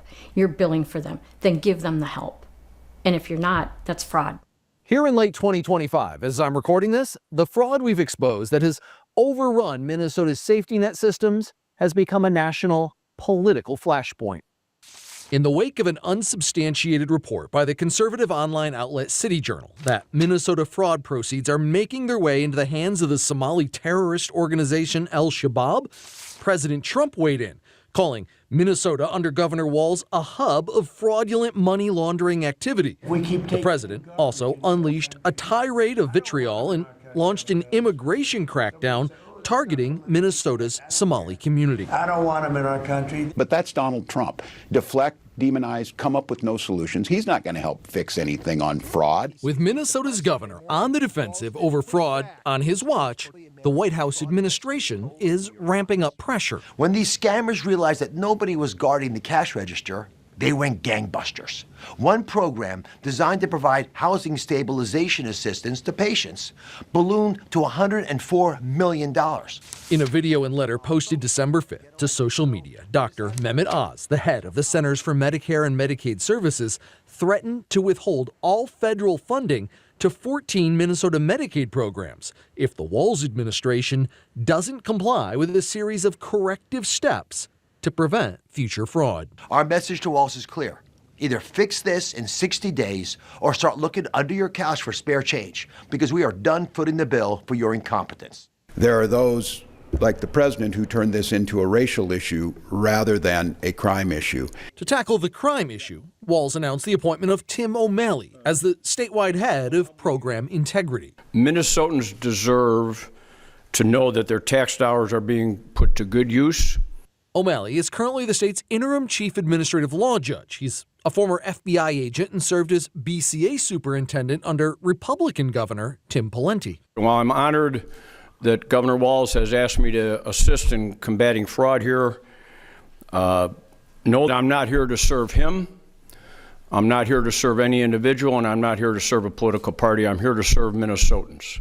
During a question and answer session, Carol Levin asked how the state so badly missed hundreds of millions of dollars in fraud that in January, the then DHS Commissioner Jody Harpstead said this. Because there's a lot of rumors of fraud more than there is actual fraud. Governor, how did we go from earlier this year, the former commissioner of DHS, sitting here at the Capitol and telling Minnesota there's more rumors of fraud than there is actual fraud, to what we're hearing today? I certainly never said that.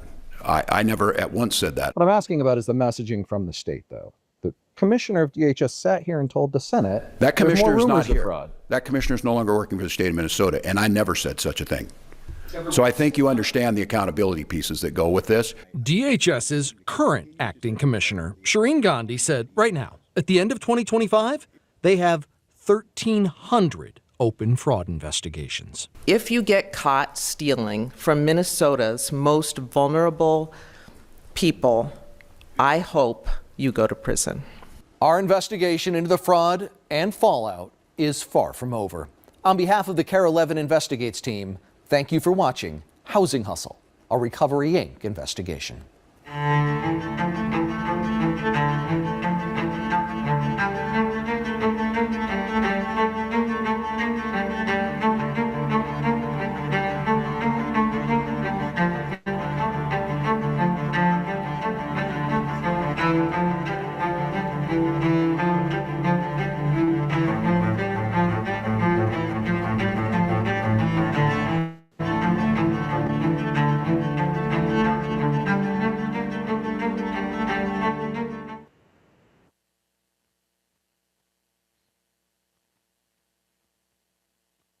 Hey everyone, I'm Megyn Kelly. Welcome to the Megyn Kelly Show. We are in Washington, D.C. today, and we are officially in the old executive office building, which houses a bunch of different offices related to the presidency, including this office that we're in right now, which is the Vice President's ceremonial office. It's very fancy, it's ornate, and it's lovely.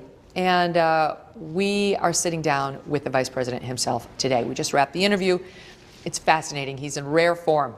He's funny, he's in depth, he's interesting, and we cover everything from Iran to affordability to immigration and what's real to Don Lemon. So I had to subject the poor man to that.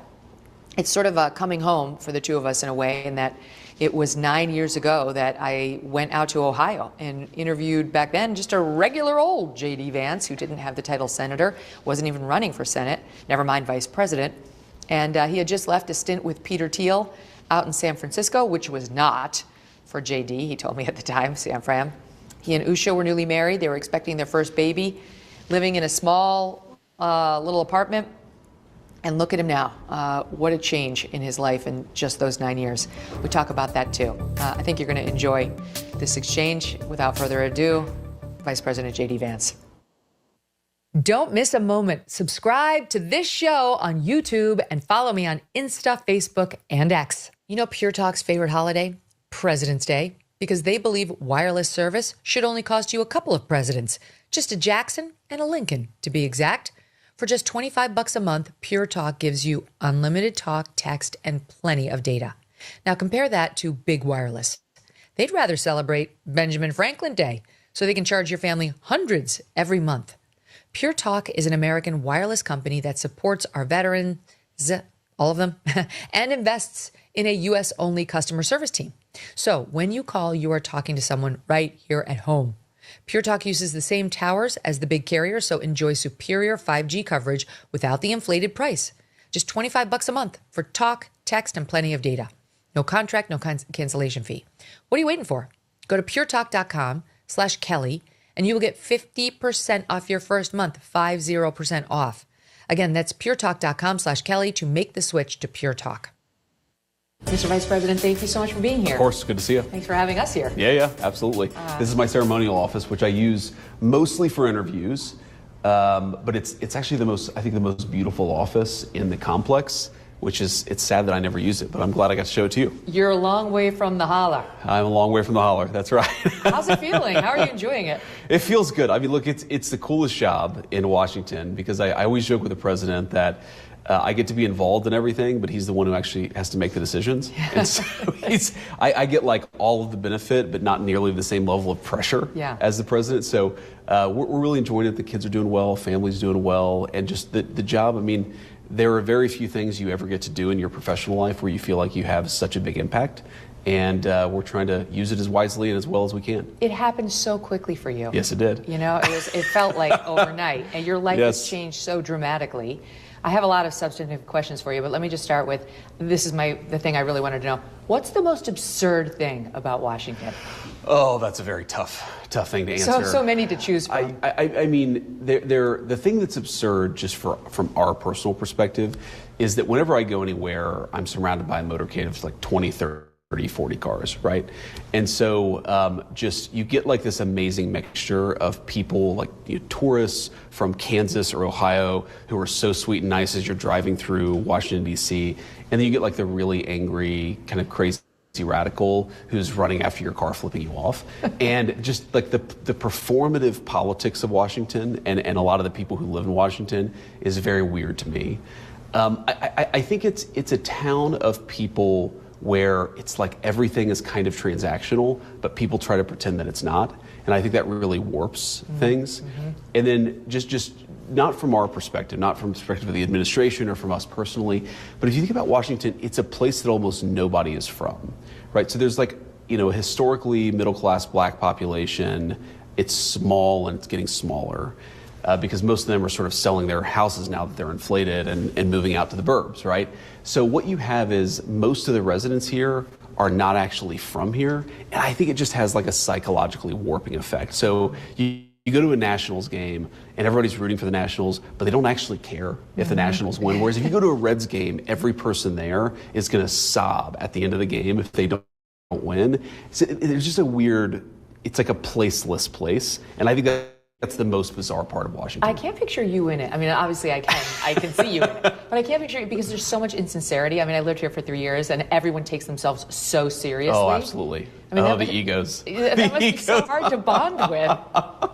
Well, it's definitely true that you have people who are sort of super huge egos. So a friend of mine, he's actually like a think tank intellectual. He told me once about the United States Senate when I was thinking about running for the Senate. He said the thing you have to realize about the United States Senate is that it's 100 people who wake up every morning, look in the mirror, and think to themselves they're going to be the president of the United States. And that is absolutely true, right? But enough about Ted Cruz. We have plenty of time. Very intense egos. But the problem is people take themselves too seriously, right? So nobody in Washington can really make fun of themselves. Nobody can tell a joke at their own expense. It is an odd place. It's one of the reasons why I think they have a love-hate relationship with your boss. Yes. Because they can't stand him because they don't like his politics. Correct. But I think at some level, even the press corps is so relieved to have somebody who will crack a joke every once in a while. Yes. Who will say, we have to cut this cabinet meeting short because it was boring the last time. Which, thank God for that. No, I mean, the president, he is just, if Washington is an insincere place, I think you said that and said it well, he is like the polar opposite. He just says what's on his mind. Yeah. He doesn't care how anybody's going to react to it. What you see, what you get. And people always ask, well, what is he like in private? He is in private exactly like he is when he's in front of a camera. And I think that you're right. There are some members of the press who kind of like him for it, and some members of the press who don't. And then I think for most members of the press, it's a little bit of both, right? Like they admire the game, even if for some political reason they just can't admit that they actually like him, but most of them actually do. They hate themselves for laughing. Exactly. I mean, like there was a moment in the Oval Office, I wasn't even in there, but I was in the West Wing, and somebody sent me where he was talking to Caitlin Collins, who's the CNN anchor. And I have like a decent relationship with Caitlin Collins, which is unusual given that she's from CNN. But the president, she's asking a question. The president says, "Why don't you ever smile?" Yeah. And it's actually like so perceptive. Even if you're asking a tough question, even if you take your job very seriously, like why does it always have to be so antagonistic? Well, I laugh because I saw online everybody was calling him sexist for saying that. And I literally said the same thing about Caitlin Collins a year ago on my show. She never smiles. Every once in a while, you have to smile. Roger Ailes used to tell us that. Every once in a while, you get remember to smile, show the viewers that you have a heart. Have some fun, right? Like life, you can't always take yourself too seriously. You're going to have a heart attack. And that's too much of the Washington press corps. And of course, they don't act like that when the other guys are in power. So there is a political bias angle to it. But I think that the press would have a much higher, like the media is one of the least trusted institutions in the United States of America. More people would trust them, more people would like them if they actually express the range of emotions. Like, I'm not saying you have to agree with everything that me or President Trump do, but nobody is angry all the time. Mm-hmm. And when you come across as angry all the time, it's just fake. And also fake, confused, or befuddled about, for example, the lowest crime rate in 125 years. Absolutely. The New York Times. We may never know how it happened. Yeah. Well, okay, so just on this. One, lowest crime rate in 120 years, a massive drop in murders. That is human beings who are fellow citizens, in some cases our family and friends, who are walking around America's cities who, but for the pro-law and order policies of the Trump administration, would literally not be with us. Like that's one of those things where when you measure it in human lives, you realize how powerful and important this is. There are many, many dozens of people in most of America's major cities who are walking around right now, who get to go home to their kids, who get to play with their dog because we have actually brought some common sense back to our crime policies. But just going back to the media, okay. So I remember this question I got from a New York Times reporter. And I was doing one of these long form interviews. And she asked me, she said, well, sometimes you give these speeches and you're like happy-go-lucky and, you play around with your kids and you're obviously very happy when you're doing that. But sometimes you're like really annoyed or really angry. Like, what is the real JD? And I remember thinking to myself, what human being isn't sometimes pissed off at what's going on in the country, but also can laugh about it? What human being doesn't enjoy playing with their kids but maybe gets annoyed when they're dealing with some bullshit at work?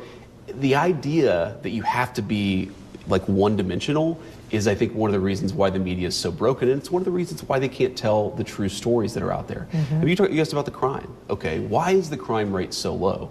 There are a lot of reasons. One is that we've empowered local law enforcement. Another reason is because we've deported a lot of criminals in the United States that should have never been here in the first place because they were illegal aliens. So the media cannot even express an ounce of nuance. It's never, oh, well, maybe this, we disagree with this, let's have a conversation about that. But like, let's tell the truth about the fact that there are Americans who are alive today because of Donald Trump's crime and immigration policies. They can't do that. It's always just shouting, angry all the time. You're Gestapo, you're the fascist. And it's just crazy. And it does the American people a real disservice. It's frankly why, you probably have, I don't know, 5 times as many viewers, 100 times as many viewers as the average CNN show, because people put up with the bullshit. Yeah. Sorry, I'm not sure if I'm supposed to say You're allowed to. Yeah, no, our I- YouTube I- feed on a monthly basis beats all of cuss too much. CNN. Just our show. 100%. And- That doesn't surprise me at all. And we know why. Yes. Let's talk about the illegal immigration. Sure. So this year we've had 2.2 million self-deportations and about 675,000 actual deportations under the Trump-Vance administration. That's about, let's call it 3 million. The self-deportations, we're assuming we're going to have more on the front end than the back end, because the people who are willing to take the deal are going to take it now and go. So unfortunately, it could be that number could go down. And people who really want those 10 to 12, could be as many as 20 million illegals who are here, most of whom came under Joe Biden. They want them all gone. But at this pace, it's not going to happen. So to those people who think this is going too slowly, what do you say? Well, I say a few things. First of all, there are ways in which it will accelerate. You're right. There may be some front-end self-deportations that you can't replicate in years 2 and 3. There also may be some people who wanted to do it in year 1 but couldn't get in the line, self-deporting 2.5 million people, that's a lot, just bureaucratically. So I think those numbers will continue. They may taper off a little bit. Number 2, all of the immigration enforcement officers that we hired because Biden gutted immigration enforcement, most of them are in training right now. Most of them have not even hit the streets. So there are a lot of ways in which we are doing a slow ramp of immigration enforcement because we inherited a deportation operation that was so broken. And then the third thing that I'd say is the left has fought us so aggressively, but many of our victories are starting to bear fruit. I mean, like just yesterday or the day before, you had a left-wing judge who said that we could not end temporary protected status for illegal Haitian immigrants. Now, this is a program that was put in place illegally, I believe, in the Obama administration, and now a judge is saying we can't end it. Well, we're going to appeal that. We're going to win. But some of this stuff has taken where judges have tried to stop us from deporting illegal aliens. That had to work way through the appeals process. Some of those cases, I believe, are at the Supreme Court right now. So it just takes time to do this in the proper way, to do it in the legal way. It's taken time, especially when the left is fighting us so aggressively. But it's going to keep on happening. I mean, the president has been very clear. We're not going to stop enforcing our immigration policies. We're going to keep doing it. But I think, frankly, we'll probably be in a better position to do it a year from now than we are today, and we're certainly in a much better position today than we were a year. Essentially, because the legal landscape will have been cleared of some of these hurdles thanks to the Supreme Court. And look, I mean, Megan, sometimes Stephen Miller is one of my closest friends in the administration. He and I go way back. Sometimes we'll exchange messages, and it's like, can you believe this judge did this? It's going to delay this thing another 3 months or another 6 months. But then you realize, okay, 3 months, 6 months, but we keep on winning these cases, right? So yes, you have radical judges who are slowing things. They're not going to be able to stop things so long as we in the administration maintain our posture on it, and we're going to. Do you find it shocking, like the judge who issued that order saying you cannot end temporary protected status is the same judge who tried to stop Trump's ban on transgender serving in the military, and both times she said it's animus. The administration either hates transgender people, or now in this case, it hates black people from Haiti. And both times, I mean, she was overruled on the first case. She's likely to be overruled on this case. But you're a lawyer. Do you find it shocking how opinionated, how personal these judges make it? Yes, I do. And there was the one judge who was like, the administration should read the Declaration of Independence. I guarantee you that our president in the Trump administration is aware of the Declaration of Independence and has actually read it. I don't think Biden could have cited the first 10 words of the Declaration of Independence. So there is this weird judicial animosity towards the administration, but we kind of knew we were going to do this. I mean, I remember during the transition we talked through, okay, we know there are some far left judges who are going to do nationwide injunctions, which, by the way, I think are illegitimate, but set that to the side. And we know we're going to have to power through this stuff. We're only a year into a 4-year term, so we are making progress. But this animus point is really interesting because I think to the extent that there are still, and I'm fundamentally optimistic about human nature, there are still some good faith people on the far left who hopefully would try to understand where we're coming from. Here's what I would say. So I got an email from a classmate of mine a couple of weeks ago, and I didn't respond to it, but I did read it. And it was basically like, it was a plea to sort of stop the chaos and to calm down the chaos. And I read it and I thought, okay, this is a good human being, even though I disagree with his politics. And of course, we don't want immigration enforcement to be chaotic. It's one of the reasons why we've encouraged state and local officials to work with us. But fundamentally, the question is, are we allowed to do what the American people elected us to do? Biden lets in, call it 20 million illegal aliens. If the courts tell us that we're not allowed to deport the people that the American people elected us to deport, that's fundamentally not about even immigration anymore. That's about democracy. Are the American people still sovereign if one administration can do something and the other administration can't do what the American people elected them to do in order to reverse it? And you think about there's another layer to it, which is nobody elected Joe Biden to open the border. If you actually look at what Joe Biden said on immigration during the 2020 campaign, he sounded a lot more like a moderate, even conservative Republican. And then, of course, they got into power and they opened the border. So doesn't it cast into doubt the legitimacy of our system if one president running on reasonable immigration enforcement opens the border and then another president is not allowed to close it and deport all those people who came? I think that's fundamentally what's at stake here is, do judges control, does the far left control the American constitutional republic, or do the people? And I believe the people are sovereign, which is why we've pursued the policies that we have. The example of Minneapolis has been troubling to both sides. Yeah. The left has used it to say ICE is out of control and the Trump administration is out of control. And the right is frustrated that by some accounts, we appear to have bent the knee there. Yes. In other words, Noam's out, Homan's in, now we're only focusing on the criminals. He says we're focused on the non-criminal illegals. Yep. I realize they've all committed crimes by coming here illegally. Yep. But my point is, the far right definitely, or the right, I think, wants all illegals gone. Of course. And actually, And the polls show that the majority of the American people still want that. Yes. They want all of the illegals gone, not just the ones who have committed additional crimes upon getting here. And I think a lot of us are wondering, what is the plan for getting them? Because it seems that the left has effectively exercised veto by its terrible behavior in Minneapolis, such to, Homan is very focused on getting the illegals out. All of the reforms he's announcing are with respect to getting the illegals who have committed additional crimes and notification of them before they leave the local jails, which would be great. That would be a compromise of sanctuary city policy there. We don't yet have an agreement on that in Minneapolis, which is the biggest area. Maybe we'll get it. But the point is simply, what about all the others? Yeah. So I kind of like that our side is so insistent on this issue. I like the pressure. I like people saying, we recognize you've done a lot, now do more. I think that's kind of how this should work, is that fundamentally, the president and I and the entire administration, we work for the American people. And so I hear these complaints, I hear these criticisms. I guess I'd say a couple things. So first of all, again, you have an entire legal landscape, but also a deportation enforcement mechanism. All of these additional ICE officers that we brought in as part of the One Big Beautiful Bill. That's getting online now. But so they're not going to Minneapolis. Well, some of them will. Some of them Homan just will. announced a drawdown of 700 so troops out there. Homan announced a partial drawdown, but because the local authorities are cooperating with him. And this is why it's important to segregate, what are we talking about, immigration enforcement or everything else? We're not drawing down immigration enforcement. We're drawing down some of the federal officers. We're helping the guys doing immigration enforcement. And this is what I think, frankly, the far left, this is some of our guys on the right didn't fully appreciate.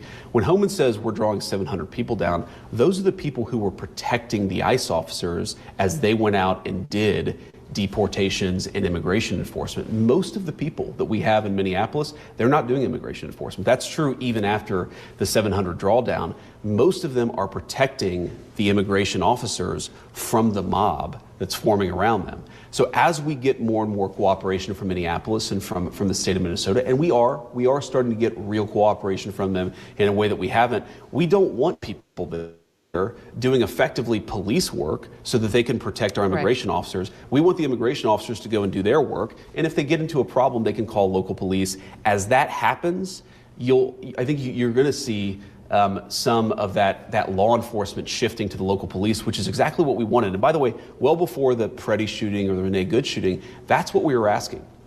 Because if you look, even in very blue places, like Memphis, Tennessee, or a number of other cities, you see the system working as it should. An immigration officer goes in, arrests an illegal alien, that person gets processed and deported. And if, God forbid, you have a mob forming, the ICE officers can call the local police and say, hey, these guys are threatening us, they're harassing us, they're maybe even assaulting us.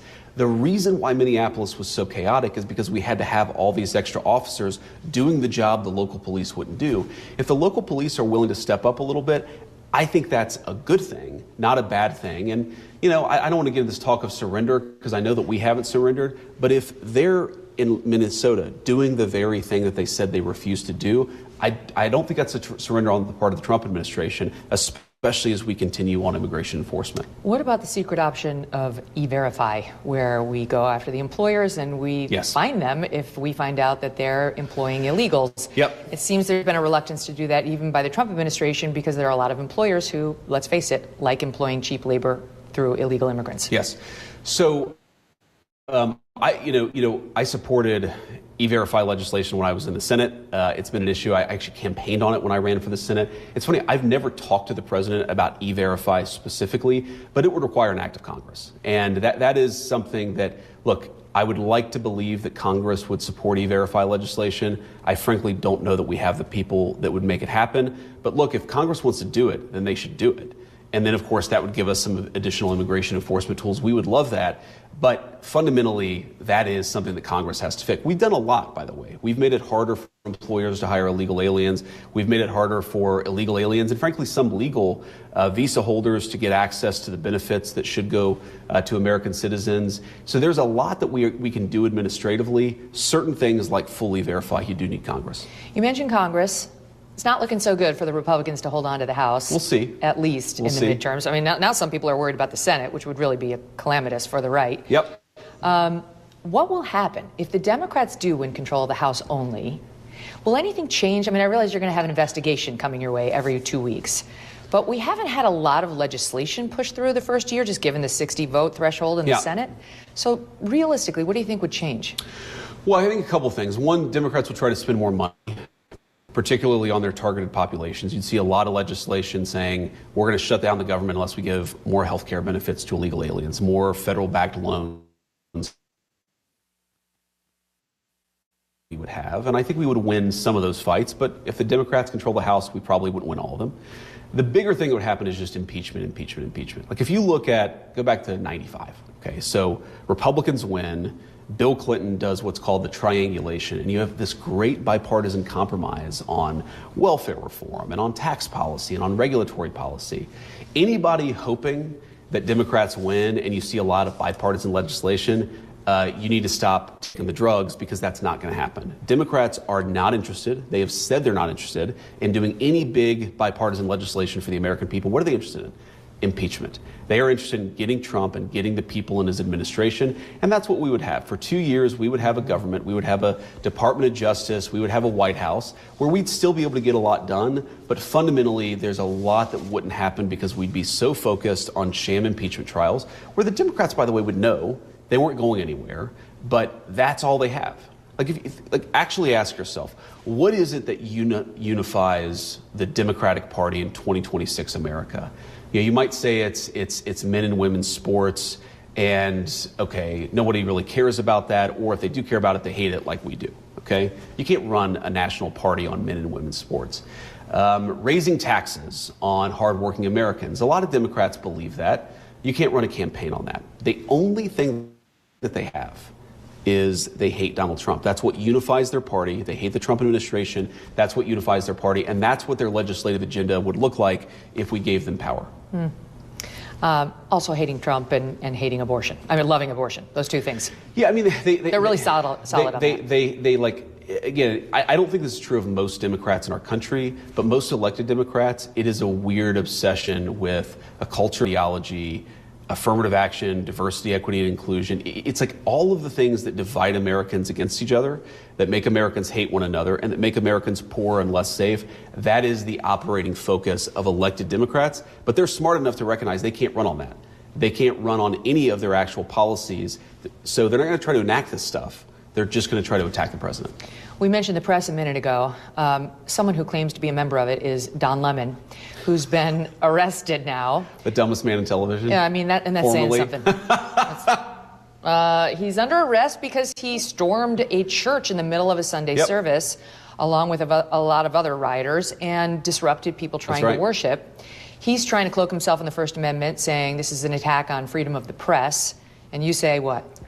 Well, I say first, Don, no one's objecting to you standing outside of a church and protesting. No one's objecting to you no one's saying you can't protest the Trump administration's immigration policies, or frankly, our policies on anything else. What you cannot do is go into somebody's house of worship and prevent them from exercising their First Amendment right to the free exercise of religion. That's what happened. By the way, there's a federal law on the books that says you're not allowed to interrupt churches. You're not allowed to prevent people from entering or leaving a church. And the Biden administration aggressively prosecuted people. Where was Don Lemon when people were getting aggressively prosecuted for sham violations of the FACE Act? We have a rock solid violation of the FACE Act, which is you were sticking a microphone in the face of a minister during the church service while the people you were with were preventing people from leaving. That's a violation of the law. That's not about the First Amendment. You care about criticizing our immigration policies, then stand outside the church and protest. You don't get to violate other people's rights. And if you do, the Trump administration, we're going to try to do everything that we can to make sure you suffer legal consequences. Mm-hmm. The administration is trying to decide right now what to do about Iran. And that's a tough one, too, because you actually have a split within the Republican Party, as you do on so many things, because Republicans love to disagree with each other, unlike the Democrats. Yes, we do. And I love that. I love the diversity. I love the dynamism. I think it's great, too. But just how aggressive should we be with Iran? There's a very large faction of the Republican Party that says, what are we talking about Iran for? What do you mean? America first. Let's focus on our own problems, affordability, all these things. Sure. And they think President Trump has spent too much time focused on overseas issues anyway, and they definitely don't want to get involved in Iran. And then there's a larger faction, another faction that is also large, that's more neocon-y, that says we missed an opportunity, we let those protesters down, the window's closing, we should be more aggressive militarily there right now. Where do you fall? Well, so first of all, I hear the criticisms out there that the administration is too focused on foreign policy. I just have to defend the president. I don't think that's true. I think that certainly when you're the president of the United States, you do have to conduct foreign policy. We're the most powerful country in the world. But what I see him every day, he's laser focused on how do we make the American people more prosperous and more secure in their own country. That's what our immigration policy is about, which we've taken a raft of crap over. That's what our crime policy is about. That's, even the foreign policy stuff, much of the president's foreign policy has been focused on reshoring industry, on using tariffs to force people to reinvest in the United States of America. So the global criticism, I just don't think look, the president is going to have to engage in foreign policy, but this president, I think, is much more focused on the home front than any president in my lifetime. And he's gotten a lot. I mean, look, $18 trillion in new investment. The country's finally starting to reindustrialize. $18 trillion from other countries who are investing into the United States of America. That has been the exact opposite. For our entire lives, Megan, it has been American money building factories overseas. Now it's other money coming in to build factories for American workers and the American people. That's big. By the way, we're not going to see the full benefits of that for years, maybe even a decade, but that's the sort of investment in the country that really pays long-term dividends. Now, Iran specifically, what should we do with Iran? Okay, a couple of things. First of all, it's the president's decision. He will ultimately decide how we handle this particular Iranian situation, just like he decided on Operation Midnight Hammer. What he has been very clear on, if you go back to 2015, 2016, 2021, 2025, the president has said consistently, we can't let these people have a nuclear weapon. Now, why? Why does that matter to America? Number one, the world's largest state sponsor of terrorism. Like, you think it's bad when we have a domestic terror attack where a couple of people die, and you're right. What happens when the same people who are shooting up a mall or driving airplanes into buildings have a nuclear weapon? That is unacceptable. And it's not just them, because if the Iranians get a nuclear weapon, you know who gets a nuclear weapon like the next day? The Saudi Arabians, and then somebody else in the Gulf Arab state. And so you have nuclear proliferation on a global scale. The biggest threat to security in the world is a lot of people having nuclear weapons. So what the president has said is Iran's not going to get a nuclear weapon. We're going to work with China and Russia and any country, whether they're a friend or whether we're a little more competitive, to try to draw down the amount of nuclear weapons that exist in the world. I think that's the most important thing you could do for peace and stability. And the question is, what do you do to enforce that red line? Okay, Iran can't have a nuclear weapon. That is the stated policy goal of the President of the United States. It's so funny. Sometimes you have people who are saying, well, the president's too belligerent. And then sometimes you have people who say, well, the president, he's talking about diplomacy and he's talking about negotiating with the Iranians. We shouldn't negotiate. We should just bomb them. What the president's going to do is he's going to keep his options open. He's going to talk to everybody. He's going to try to accomplish what he can through non-military means. And if he feels like the military is the only option, then he's ultimately going to choose that option. I'm not, obviously, even if I knew what we were going to do, I would not tell you and your many millions of listeners. But I feel like people have to remember that this is not about, like, look, I grew up in the Iraq generation. I literally, I enlisted in the Marine Corps as an idealistic young kid right after 9/11. I went to Iraq in 2000, or I enlisted in 2003, I went to Iraq in 2005. I am very cognizant that the Middle East leads to quagmires. Trust me, so is the President of the United States, and we're hearing that. We know that's out there, but more importantly, we know the history, and the President he has no interest in repeating the history of Iraq. What he does want to make sure is that there's a totally separate issue, which is you don't let crazy people get nuclear weapons and then lead to a nuclear arms race all over the world.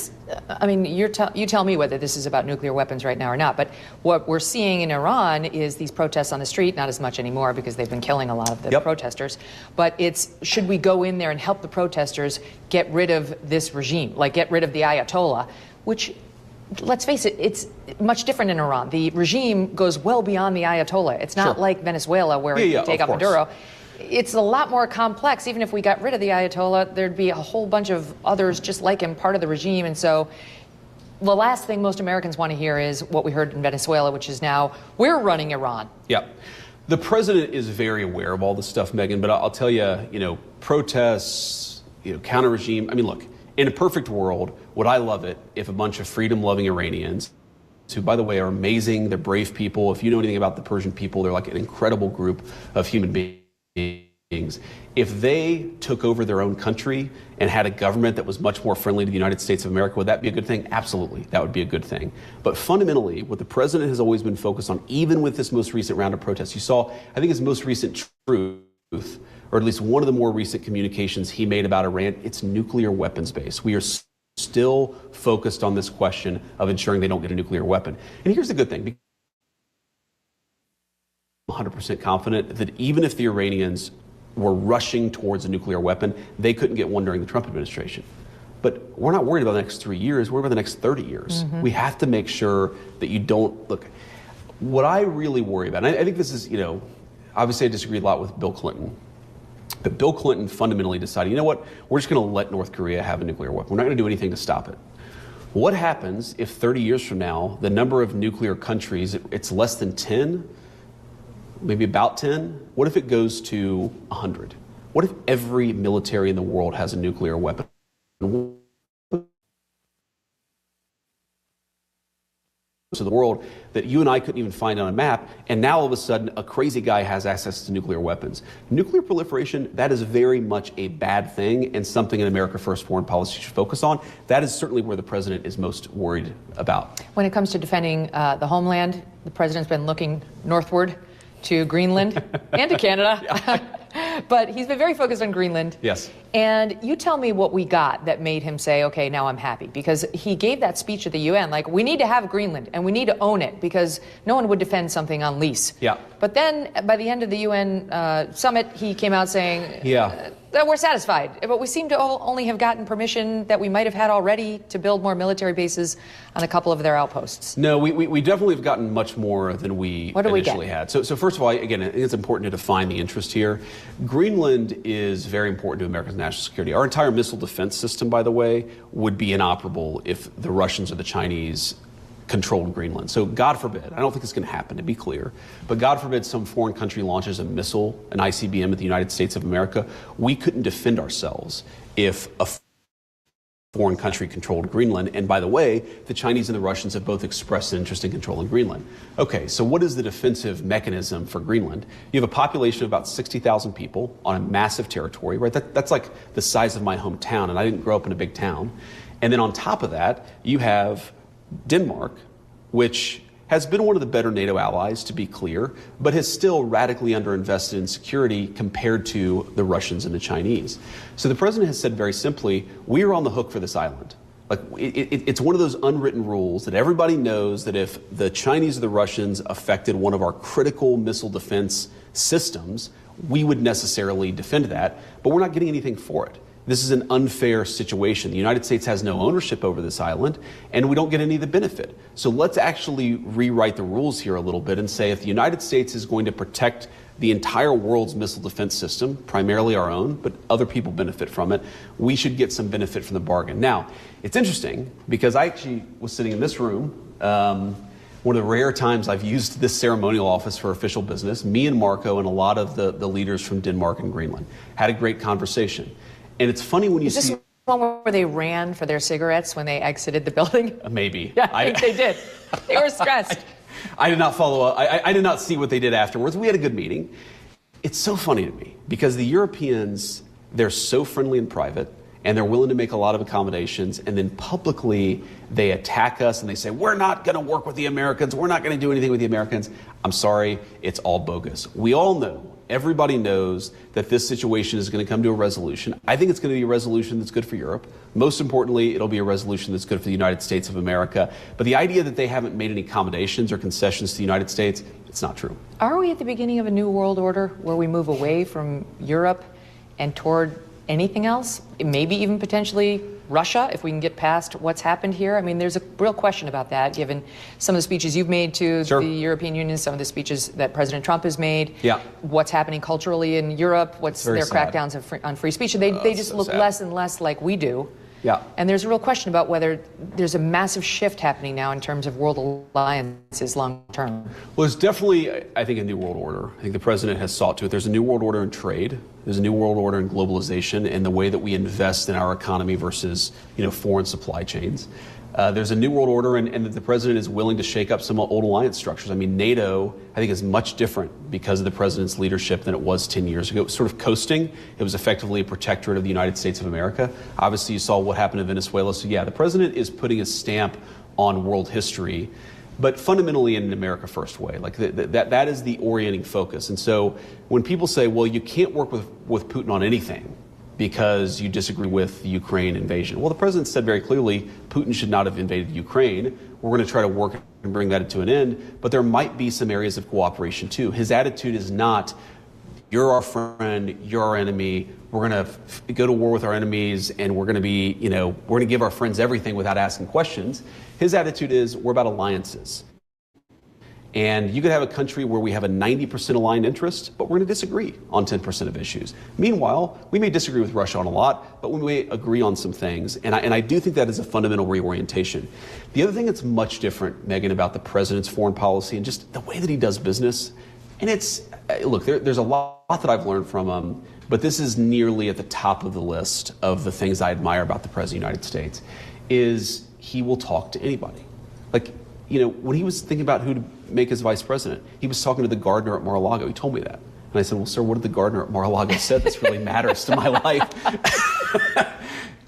But when people say you shouldn't talk to this person, right? You shouldn't talk to Kim Jong-un of North Korea because that gives him something for nothing. It's, no, I'm going to have a conversation. We're going to actually conduct diplomacy. If we have to use the military, he's obviously not afraid to do it when he feels like he needs to. But the willingness to just communicate and break down barriers is very important. This is, by the way, Megan, one thing I would say about the Iranians that is just really weird to me, and I don't understand their system, and I frankly think that it makes diplomacy with them extraordinarily difficult, is the person who makes the decisions in Iran is the supreme leader, okay? The president, our sense is, doesn't have a lot of juice, doesn't really matter. The foreign minister seems to talk to the supreme leader, and that's mainly the person that we've communicated with, but it's a very weird country to conduct diplomacy with when you can't even talk to the person who's in charge of the country. That makes all of this much more complicated. And it makes the whole situation much more absurd. Like, he can pick up the phone and call Putin. He can pick up the phone and call Xi. Even countries that we have very hostile relations with, he can pick up the phone. North Korea. He met the guy at the 38th parallel. It is bizarre that we can't just talk to the actual leadership of a country. It makes diplomacy very, very difficult. Why are we letting 600,000 Chinese students into our universities? It was 300 and change. Laura Ingraham asked President Trump about this, and he said, we need to do business with China. It seemed like some sort of a deal had been cut where we gave them a bone of allowing double their students. Nobody wants this. No, it's not. The president's view is we don't want to create an unnecessarily antagonistic relationship with China. Like, there are certainly some disagreements. There are some things where our interests collide. But we can protect our intellectual property, in the president's view, without creating an unnecessary conflict with the Chinese. Every slap built by one of these Chinese students is one lost by an American. What the president is trying to do is, I think, create the situation where we can have good relations. Now, we're not radically, and this has been misreported, I think, we're not like radically increasing the number of visas that we give to China. That's just not true. I've seen that reported. It's not true. What we are doing is trying to preserve a very delicate diplomatic balance. Like anything, there are risks and rewards and costs and benefits, but the president is trying to balance a very important relationship for the United States. How about election integrity here at home? There's a bill right now. Let's get the SAVE Act. Let's get the SAVE Act. No, but what's going to happen with that? Well, we're working very hard right now to get the Senate to approve it, because if the Senate approves it, we think the House would approve it too. Now, that would require, I think, some Republican senators who maybe they're a little too attached to the filibuster, maybe they're a little too attached to Senate procedure. This is about the integrity of American democracy. Like, do the people control who they elect, or do some shady people? It's like, who actually controls the people who cast the ballots or the people who count the ballots? We want the sovereignty to be with the people who cast the ballots, and that's why we have to get the SAVE Act passed. And you'll hear people say all the time, and I love this argument. They'll say, well, if you look at this precinct, only 3 illegal aliens voted in this election. Number one, that's 3 illegal aliens too many. And number two, if it's not a big problem, then why not just allow us to check ID and exercise some basic precautions to prevent illegal aliens from voting? I never quite understand the person who says, on the one hand, this never happens, and on the other hand, your effort to prevent it from happening is a threat to American democracy, which is fundamentally the Democrats' argument. By the way, it's like an 85-15 issue. Yeah. Most Democrats want voter ID because they want to protect their own vote. But the elected leaders don't. The leaders don't, because they know that the more control they give to the people who are counting the ballots, as opposed to those who are casting the ballots, the more control they will have, because the deep state is this where the rubber meets the road, like on the filibuster, and whether we get rid of it, which John Thune doesn't want? I hope that it is, Megan. That is what we're working very hard to make happen. Now, there is also some in-between solutions we're working on. Like, for example, can you allow the Democrats to preserve the filibuster, but actually force them to go and do a real filibuster? Like, not where stand there, a procedural paperwork filibuster, but stand there and talk. If you really want to prevent us from checking ID before votes, if you really want to ensure that illegal aliens have the right to vote, then stand on the Senate floor, Cory Booker style, for 30 hours and defend that to the American people. At the very least, then we'd have a real debate. We're working on it. I can't tell you how it's going to turn out because I can't predict 51 GOP senators, but we are making some progress. Let's talk affordability for a minute here. Yeah. A lot of people still suffering. President Trump says, look, we've made a lot of progress, but the average American sitting at home doesn't feel it, because the polls show that the numbers are not good for the administration on the economy, and that just reflects what people are feeling. Of course. So what can actually happen, let's say, between now and November, speaking of the midterms, so that people actually feel better about what's happening in their wallet? Yeah. So if I will say, if you look at the numbers on affordability, they're starting to move in our direction a little bit. But there's clear movement from where there was, say, 4 or 5 months ago. I think that's a good thing. But here's the way that I think about it, Megan, is if you go just dollars and cents, the average American household lost about $3,000 of net wages during the Biden administration. That's through inflation, that's through higher taxes. The average American household, now this is about a month old, but had gained about $1,200 during the Trump administration. So there's a good news, and there's a bad news. The good news there is that compared to last year, you were $1,200 richer than you were. The bad news is that compared to 4 or 5 years ago, you're about $2,800, or I guess $1,800 poorer than you were. Okay, so we recognize there's still a lot of work to do. I don't think that there's anything to do, Megan, other than to do the work. We continue to have a lot of capital coming into the country. That means higher wages, more jobs for the American people. We continue to see grocery prices, I think, starting to come down a little bit. There are a couple of categories, we really worry about, beef in particular, that we're working very hard to bring down, not for the midterms, but just because we want the American people to buy some ground beef and to buy some steak if they so choose. There are things like cars and houses where we're seeing some real progress. Rents have now declined 5 months in a row. That's a big thing that's happening. So it's one of these things where I don't think you're going to be able to trick the American people. They know they got $3,000 poorer during the Biden administration. I think they're going to judge us by how much we've made them wealthier. And I think that come November, the verdict there is going to be positive. But we just have to keep working at it. The number one question that my audience wanted me to ask you. Oh, God. I know. I was actually surprised by it. Was they think the Republicans suck at messaging. Okay.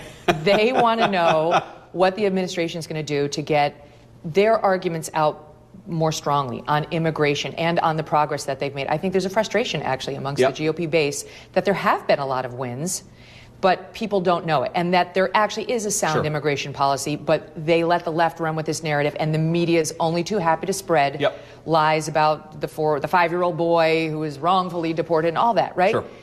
Is there a plan? There is. I mean, one is the president and I are just going to get on the road a lot more in the next 8-9 months. And, part of this is you've got to, look, CBS, NBC, ABC, there's always going to be an editorial slant to those networks, but they're also declining in power. So I do things like this. I talk to you. I talk to your viewers through this conversation. But most importantly, we get out on the road constantly because most people still consume their news through their local affiliate, right?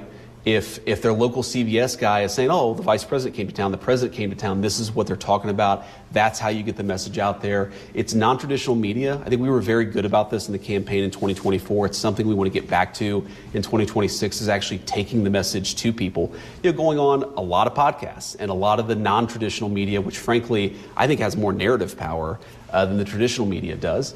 That's part of what we just have to do. I think the first year we're so focused on governing. Now we've got to go out there and talk a little bit more about what we've achieved. I do think there's a lot to hang our hat on, to be proud of, that the American people should be proud of. But you're right, we got to get out there and talk about it more. Somebody who's not shy about talking at all is Gavin Newsom. He's been everywhere.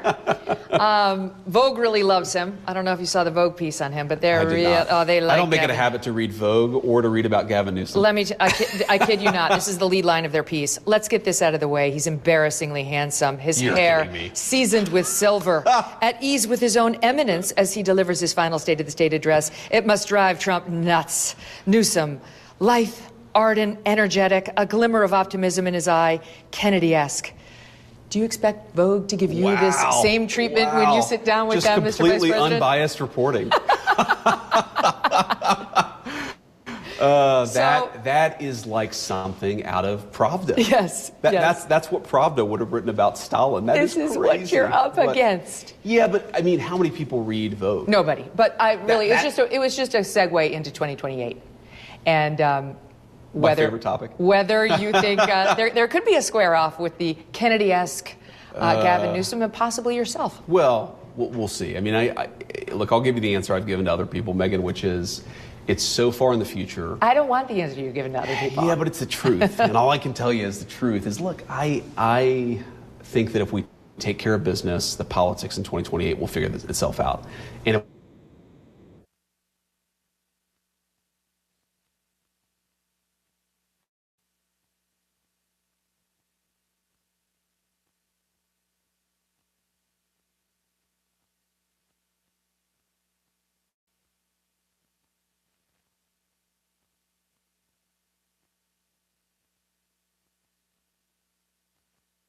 class. I think that's ultimately what they're going to decide. I can't predict the future, but it's why I'm focused on the job that I have now. The thing, Megan, is I made this observation, and I think that it would be so warping and because of that, very bad for the American people if I woke up every day and thought to myself, how do I maximize my chances in 2028? Mhm. Because sometimes the answer to that question, in fact, probably most of the time, is going to be a little bit different than how do I maximize the chances of giving the American people a win, right? I got to focus on this job or I'm going to hurt a lot of people who really depend on me. Mhm. What, can I just ask you about the personal considerations that go Sure. into it? You're expecting a fourth baby. Yes. You have a young, vibrant, very smart and successful wife. Yeah. Who had a big career before you guys got here. Sure. So what will factor into whether you actually do run? Oh, I mean, a huge factor. Look, if we ever have that conversation seriously, it's, you know, do the kids actually want to do it? Do they like this? Right? I mean, so far they're very happy. They've actually thrived in it. And I think our 8-year-old struggles more with it than our 2 younger kids because, you know, they're both, you've met them, but the 2 younger kids are extroverts. Right, Usha says the 2 younger kids are like me and the other kid is like her. Mhm. So he doesn't like the attention, he doesn't like the cameras, he doesn't like that people are always offering to do special things for him. Even when the special thing is nice, he just kind of wants to blend in a little bit. So I think the question is going to be, can the family support it happily? Can we keep our family healthy? And if the answer is yes, then obviously that's a notch in favor of doing it. If the answer is no, I'd say that's pretty dispositive towards not doing it. But again, we'll have that conversation in a few years when we've actually done a good job here and can have that conversation with, I think, a little bit more of, first of all, it's there staring you in the face. It's not 3 years in the future, it's now.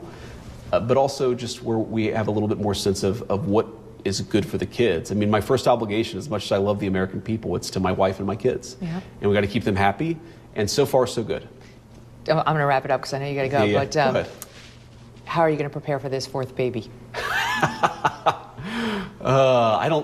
At this point, we're getting so many kids that they just kind of take care of themselves. So I guess we'll train the others to change diapers and do a bottle. I mean, I don't know. It's going to be chaotic. The thing is, Usha and I had this conversation.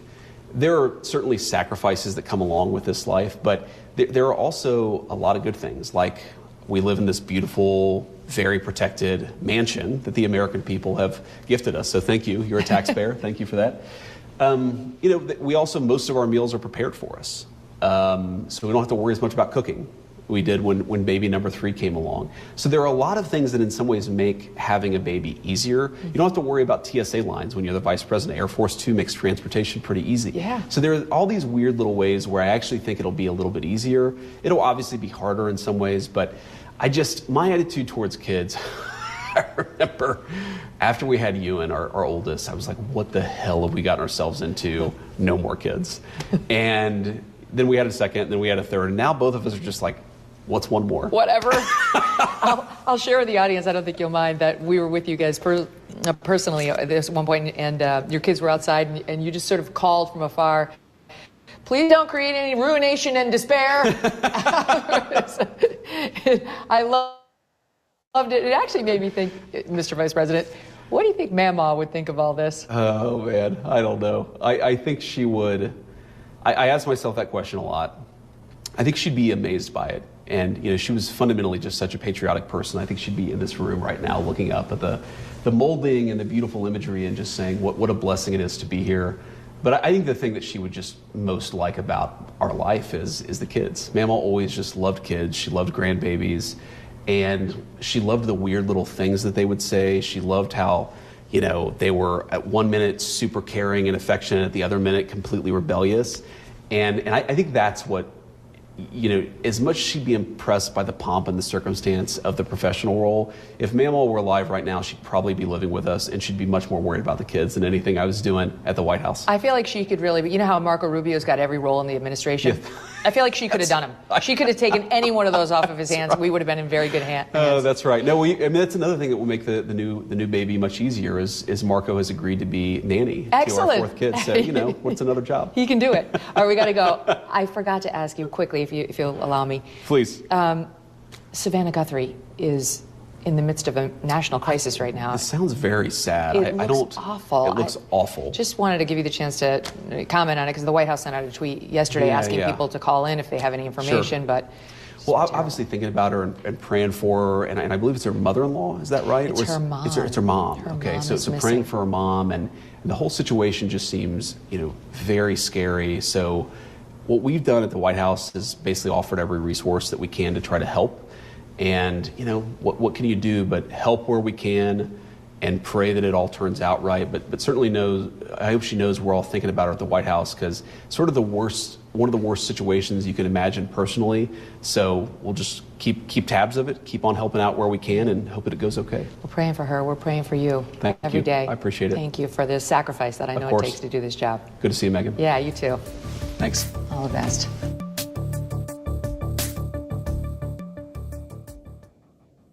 If you're stressed out about getting out of debt, it's go time. This is one of those moments where timing matters, and let me tell you about Done with Debt. 2025 was a record year for them. People who collectively had more than $102 million in debt turned to these guys for help. And right now may be the best time to negotiate settlements. Done with Debt tracks credit card and loan company behavior. They are experienced at knowing who's negotiating and when, and what it takes to get you the biggest reduction possible. Whether you are carrying $10,000 or $500,000 in debt, this may be the best chance you'll get all year. So consider scheduling a free consultation. It only takes a few minutes. Imagine waking up without that weight on your shoulders and doing it without taking out another loan or filing for bankruptcy. Done with Debt helps you through the debt relief process so you keep more of your paycheck every month. Go to donewithdebt.com right now. That's donewithdebt.com, donewithdebt.com. Check it out. And now we shift our attention to news of the day and the latest in the search for Nancy Guthrie, the missing mom of Savannah Guthrie, NBC News host. Ashley Banfield, who hosts her own podcast called Drop Dead Serious, is breaking exclusives on this case like nobody's business. And yesterday, she had quite a doozy. I'm going to bring her on. She's going to explain what she learned, but she reported exclusively that they actually do have a potential suspect in the case, and the identity is rather shocking. I'm going to bring her in now. Ashley Banfield, thank you so much for joining us. So tell us what you say, very reliable law enforcement source told you about a possible suspect in the case.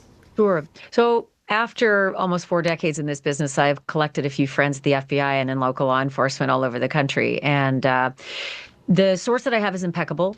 And he said that not only were the cameras smashed, plural cameras smashed, so that the suspect likely knew about the locations of them, but that the car belonging to the sister of Savannah Guthrie, Annie Guthrie, was towed, impounded, and taken into evidence. And this is the wording. It's very important. The wording is very important. He said they now believe the son-in-law may be the prime suspect. Those are the words. Son-in-law may be the prime suspect at this point. And I'm very mindful. I covered the Elizabeth Smart case. I was out in Salt Lake City for 5 weeks while Elizabeth Smart had vanished. And I recall specifically a lot of language saying Ed Smart is likely the prime suspect here. And so you got to be really mindful that, as you know, Megan, you're a lawyer. Police investigations start in the middle of the circle and they go out in concentric circles in terms of investigating family members, right? You start in the middle of the family, you investigate out from there. Then you go to contractors and friends and workers and everybody else who's had some contact. And then there's the randoms.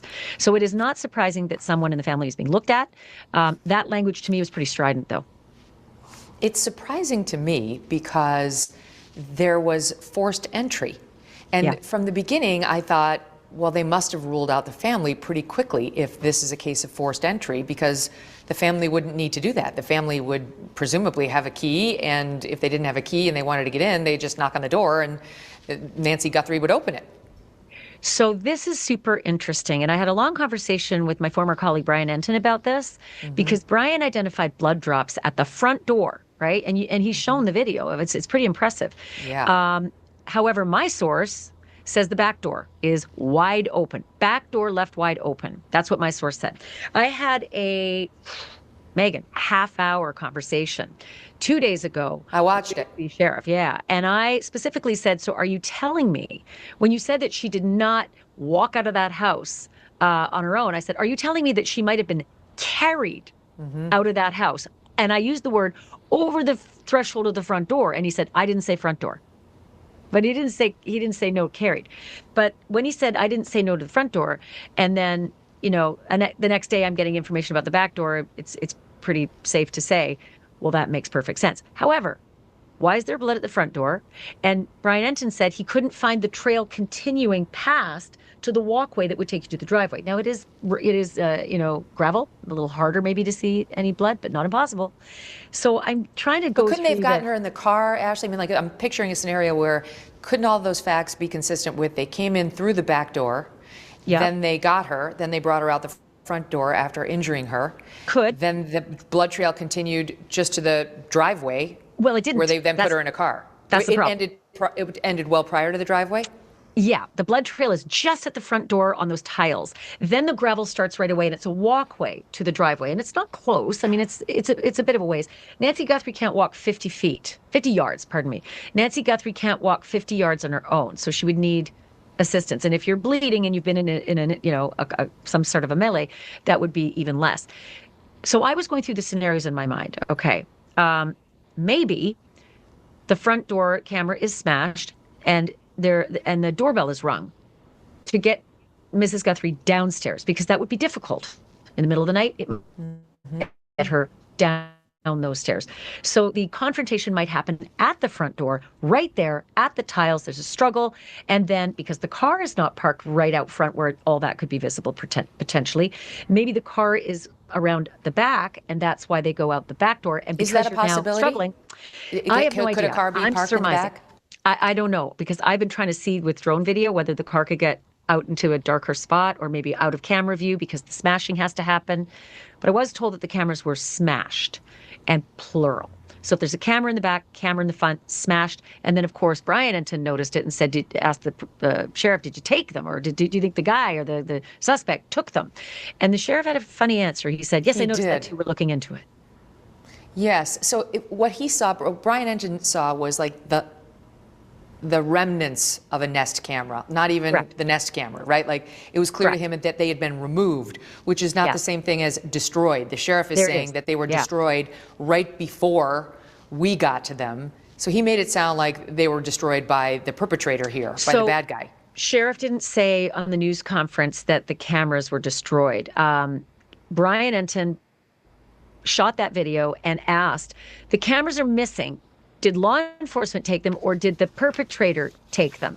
And the response from the sheriff was, yes, we noticed that too. We're looking into it.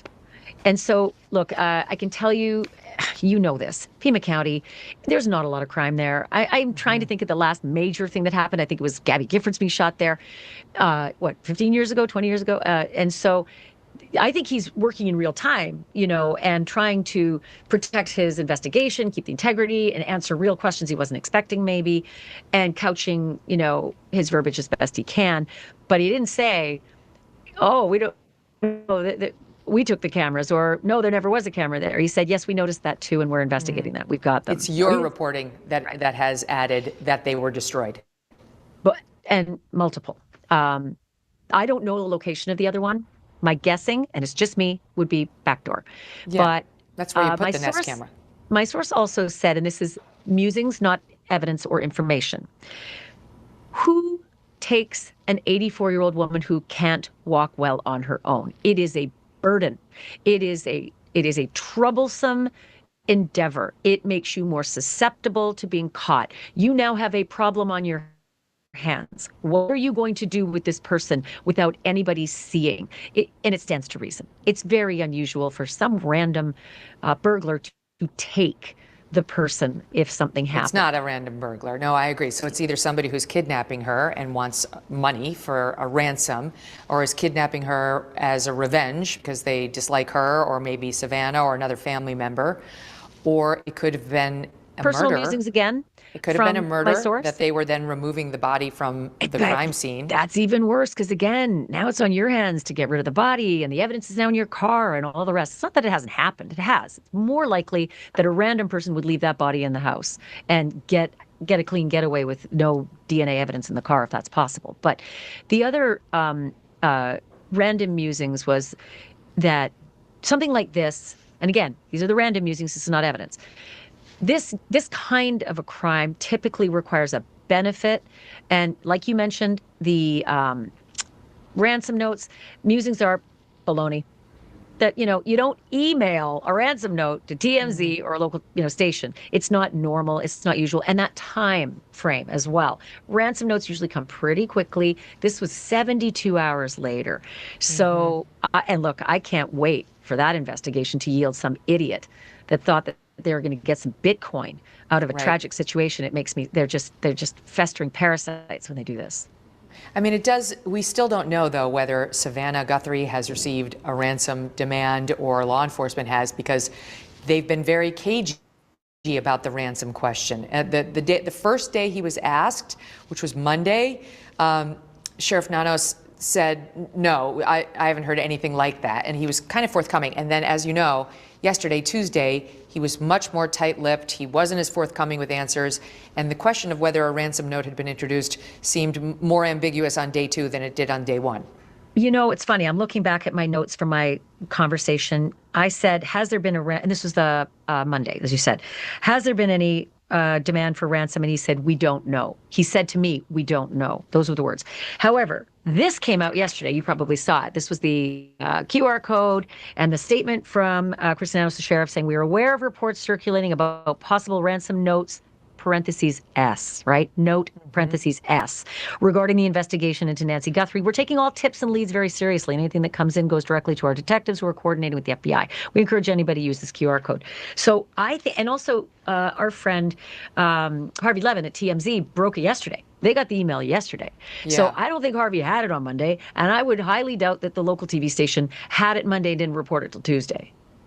All right, but that's sort of a red herring, we think, on the side. But the news about Savannah's brother-in-law is huge. Yeah. I mean, look, I have to be honest. A lot of people initially thought, should we be looking at the family? Because that's the way it works. 90% of the time, exactly. That's who it is. Usually, crime is not committed by some random person coming into a home and kidnapping an 84-year-old. Usually, it's a tragedy that somebody knows made where a terrible. Both cameras are. Yeah, exactly. Knows where both cameras are, front and back, and possibly manages to get her to open the door, or somehow maybe has a relationship with her. But of course, the thought of Savannah's not on the table. She was in New York. She had to fly out there after this all happened.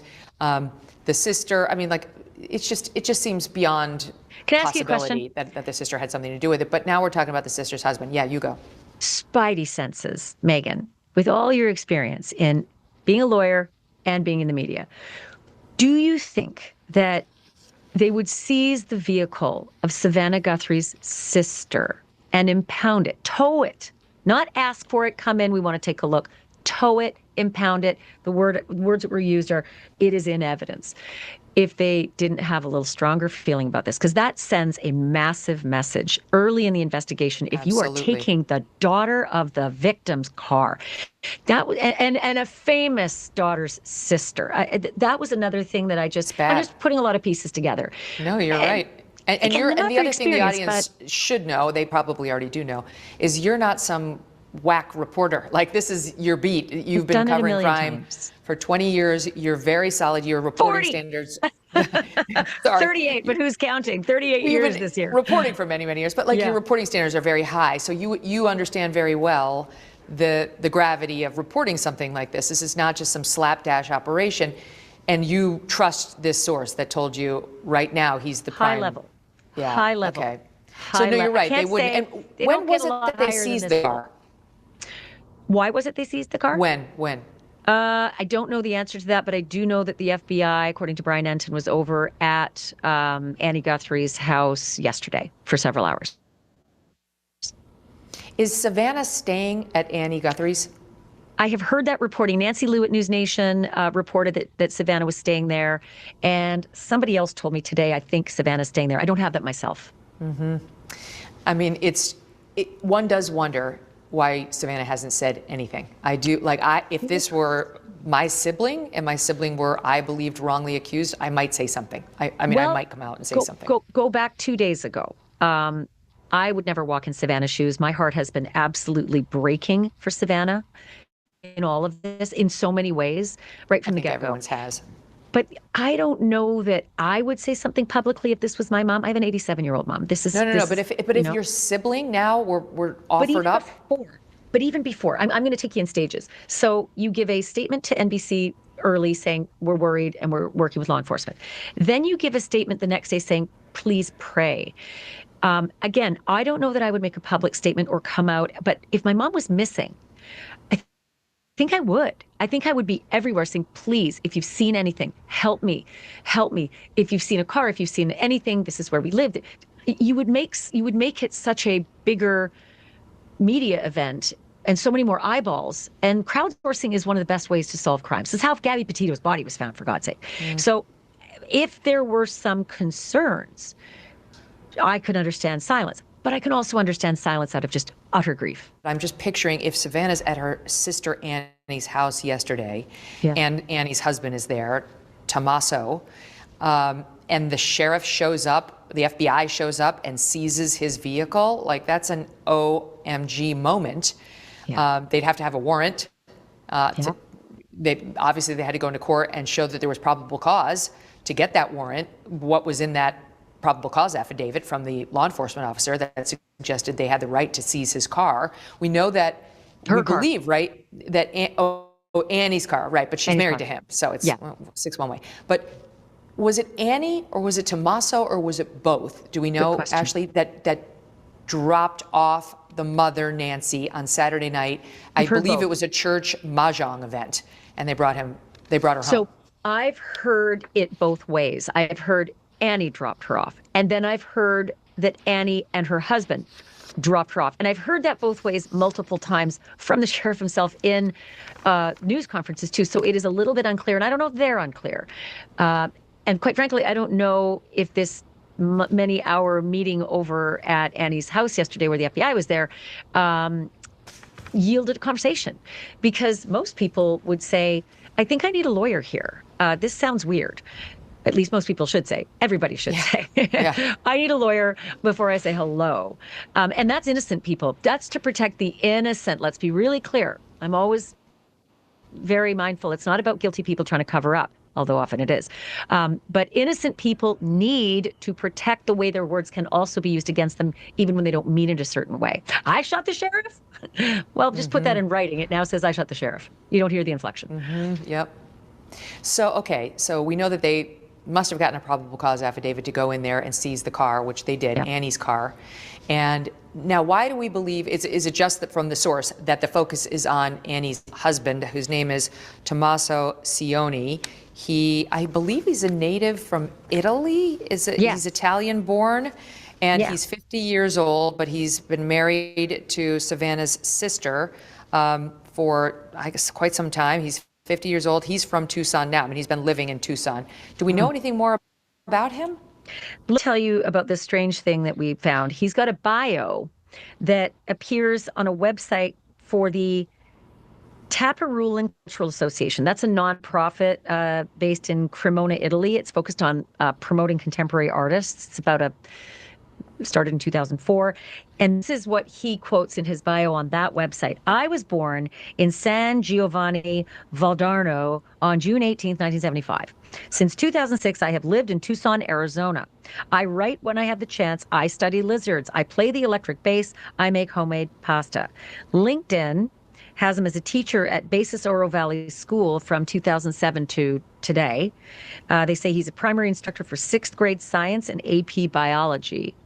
And Reverb Nation, which is a website based on music, says he put out an album with a 3-man music group called Early Black. That music's still out there. But again, I've seen some pictures when he's with the 3 guys. I don't know if that's the band. It kind of looks like a band picture. But yeah, apparently he's this bass player, electric bass, who's in a band called Early Black. Do we know how long they've been married? I don't know that. No. Isn't she an older sister to Savannah or no? Savannah's, I'm not sure. I think Savannah's my age exactly. I think she's a little younger than me. If I'm 50, I think she's like 56, 55, something like that. Well, I'm 55. Oh my God, when did that happen? Oh, so I think she's my age. Wow, look at this. This is crazy. I'm pretty sure she's my age exactly. Savannah and I actually have a lot in common. It's kind of eerie. We worked at Court TV together. I know. You know, I remember being in the bathroom, the ladies' room at Court TV, and Court TV was getting shut down. They were very kind to us. They gave us 9 months to find other jobs.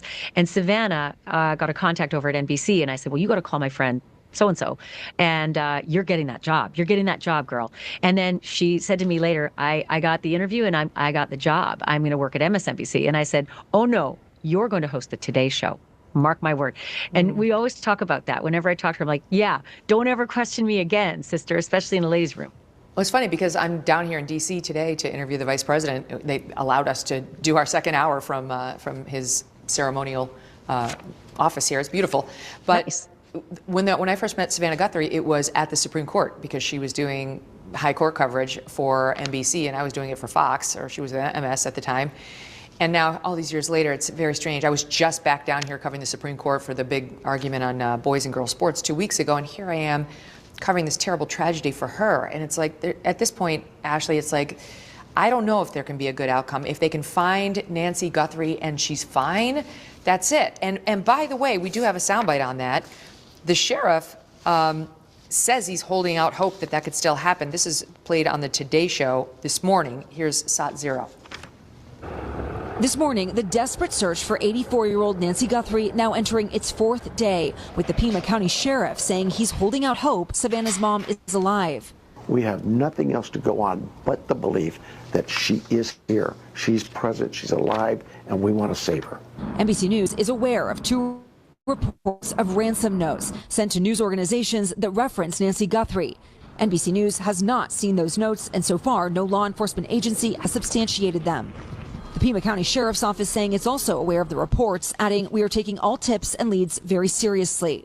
The leads we've got coming in are critical to us. They're valuable, and we're sharing those with the FBI and others. FBI agents are now working closely with local authorities. The Sheriff's Department says Guthrie had several cameras at her home, but it's still unclear if there's any footage from the overnight hours when she was believed to be abducted. They're also still trying to find any usable video from neighbors' homes.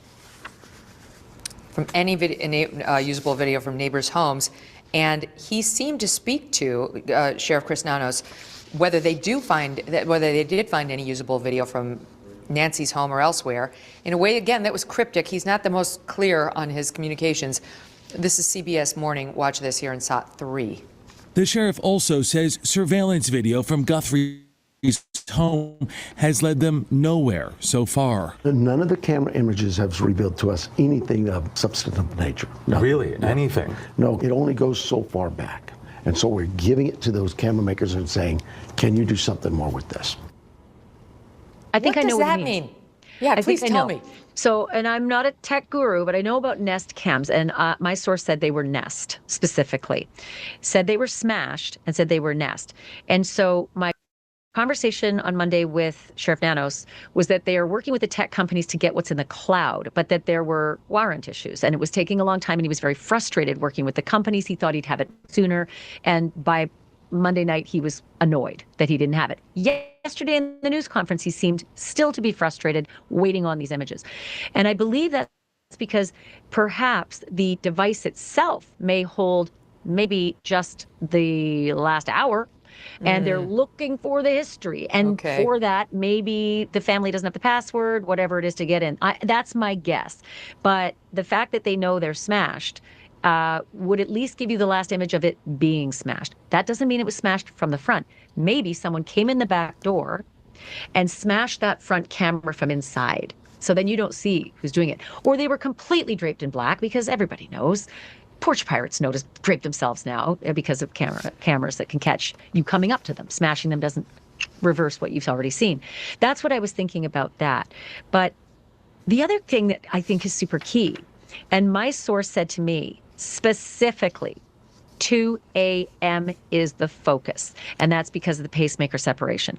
The sheriff wouldn't go that far. He kept saying, well, we're still leaving it open, a wide window. I'm not going to narrow that window down for the public here. But my source said, oh, no, it is the separation of the pacemaker from the Apple devices that we believe is the moment she went out that doorway and was spirited away.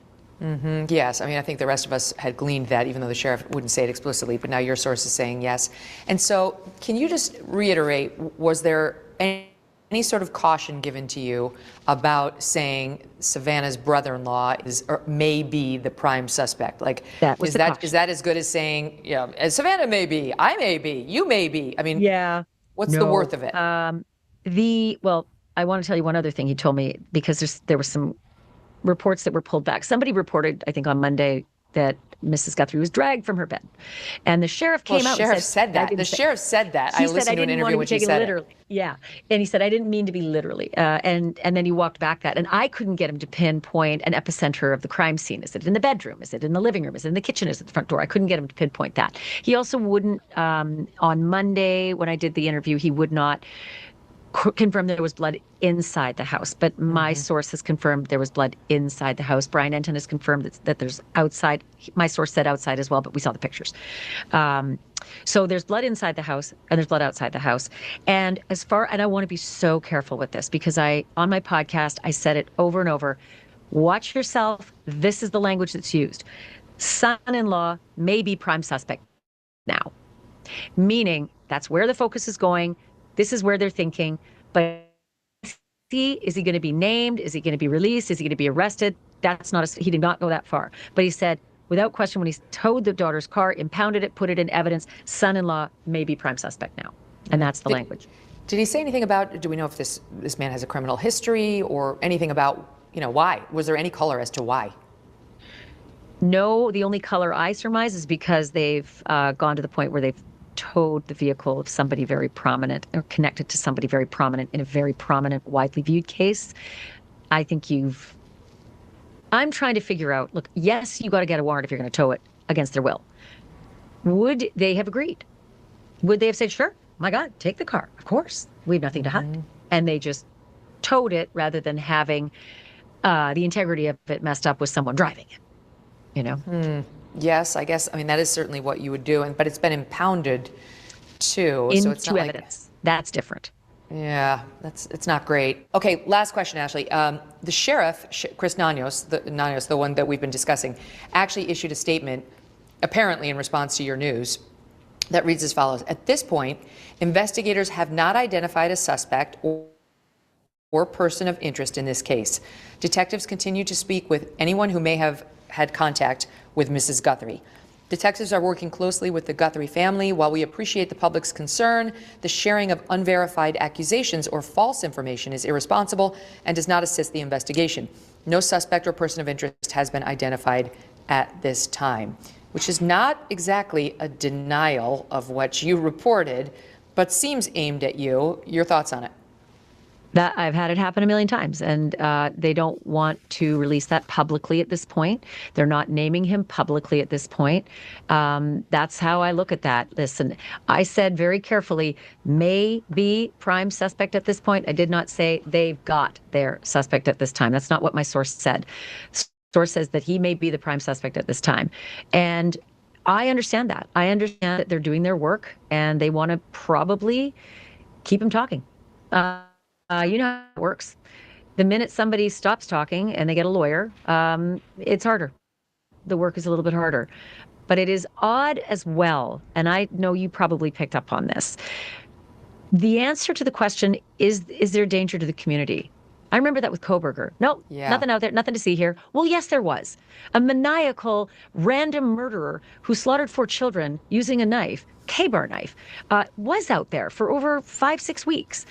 And so to say we don't get I mean, this is how the answer was from the Pima County Sheriff's Office. To say that we don't have somebody out there, kidnapping 84-year-old ladies every day. And we don't believe that that's happening. We don't think there's some sort of serial event happening. But, we want to figure out what's going on. That was an odd answer as well. I would have thought we have no idea who did this, and this is terrible. So yes, whoever it is out there. And until and unless we can figure out if it's targeted, I would say lock your doors. Yeah. But there wasn't even a warning to anybody. Lock your doors, Have you spoken to your source since the sheriff issued that statement? Yes, I have. And I got an interesting response, and that was everybody's clamming up. They're really worried about getting, reverb from the sheriff. But no wiggling from this source? Nope, nothing changed. Nothing changed. And again, there's a lot of law enforcement communities down there right now. There's Border Patrol, there's FBI, there's, of course, Pima County, and probably neighboring counties have been alerted, right? So there are a lot of people who have their hands in this pot. My source is one of the highest. Okay, very good. Thank Not you a kid, again, my not friend. a young guy, not a gunslinger, not somebody who's dipping in, dipping out of the office, not someone in the administration, administrative aspects of the offices that are involved. It's somebody who's actually very high. Been around the block. Okay, as have we. Okay, we're going to pause for a second. We're going to bring in James Fitzgerald. He's an former FBI profiler. He was on with us yesterday for reaction to this breaking news. That's next. Ever been in a bad relationship? You know, the kind that just wears you down, you settle in, even though deep down you know this is not how it's supposed to be? Well, that's what daily aches and pains can feel like. You stop expecting to feel good. You start thinking, maybe this is just my life now. But it doesn't have to be. With Relief Factor, you can break up with pain, just like Anthony did. He wrote, quote, "I was dealing with debilitating pain and fatigue. I've been taking Relief Factor for about 2 months, and now I'm back to running my business, fishing, gardening, and doing the things that really matter to me." And listen, maybe it's your back pain, knee issues, or stiffness that's slowing you down. Relief Factor might help give you your mobility back. Relief Factor is 100% drug-free, and it targets the inflammation that causes pain, so you can move better, feel better, and actually enjoy life again. Try the 3-week quick start for just $19.95. Go to relieffactor.com or call 800-4RELIEF. Break up with pain and get back to what matters. You don't have to overhaul your whole life in 2026. Just start with simple swaps like upgrading your snacks, which will make a big difference. Masa chips are made with just 3 real ingredients: organic corn, sea salt, and 100% grass-fed beef tallow. No seed oils, no fillers, no mystery chemicals, just seriously good-tasting food. Unlike regular chips, Masa leaves you feeling satisfied and energized, not bloated or sluggish. And because they're more filling, you will not find yourself mindlessly snacking and still feeling hungry after. They have flavors like lime and churro. Ready to give Masa a try? Go to masachips.com/MK. Use the code MK for 25% off your first order. Or just simply click the link in the video description or scan the QR code to claim this delicious offer. Don't feel like ordering online? Masa is now available nationwide at your local Sprouts supermarket. Stop by and pick up a couple of bags before they're gone. We're joined now by James Fitzgerald. He's a former FBI profiler, has worked on several huge cases for the FBI. He joined us yesterday in a riveting exchange as well. Jim, a lot has happened in the past 24 hours since we last spoke, so we wanted to get your reaction to all of it. Let's just start with the biggest piece. Ashley Banfield reporting exclusively based on what she describes as a source high up in law enforcement, someone who's been around the block, who says that the brother-in-law of Savannah Guthrie, whose name is Tommaso Cioni, is, quote, may be the prime suspect. And with respect to Mr. Cioni, we have not had any interaction with him. I'm assuming that he denies this vehemently.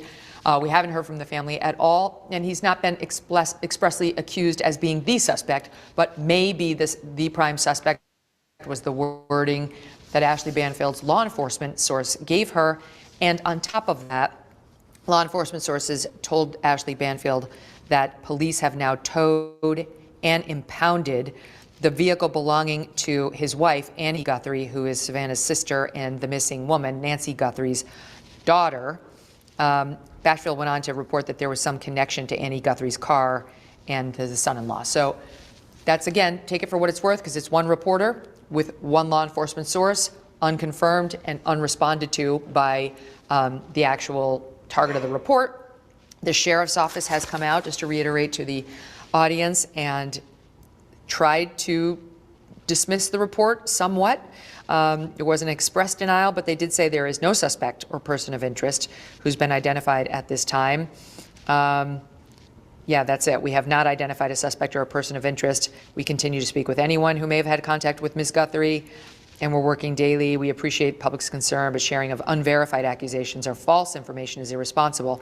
It does not explicitly deny that they're looking at the son-in-law or that they towed and impounded Annie Guthrie's car. So your reaction to all that? Okay, a lot there, and a lot. I listened to your interview with Ashley, very informative. When we started yesterday talking, you and I, Victimology was the first term I mentioned. Yeah. And in victimology, we said family, friends, then we broke it down to, repairmen and visitors of the house, whatever. And family always has to go first. And I actually brought it up to concentric circles. 80 to 85% of murders are committed by someone who knows the victim. How well they know them, in passing, tangentially, or actually, a close, very specific, close family member. So it's nothing unusual about family members being looked into in this sort of investigation. Impounding a car, either through consent of the owner, or certainly with a search warrant, which covers them more legally down the line, those would ever go to trial or pre-trial motions, whatever, makes the most sense there. So they must have had probable cause for something to bring in this car and consider this person. If they did it via warrant. If they did it via warrant. She's not sure whether he just gave it over. Sure, which they would sign the consent forms. I've done that hundreds of times in my law enforcement career. People, if they have nothing to hide, or even if they do sometimes, they would still sign the property over, whatever it is. So in a consent form. So that happens all the time.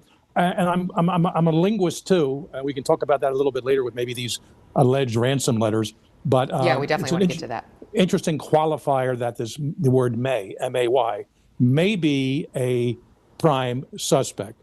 And I get it. The source, whoever it is sort of covering their tracks in that regard, because maybe they're very close, but not that close that they have more information than that.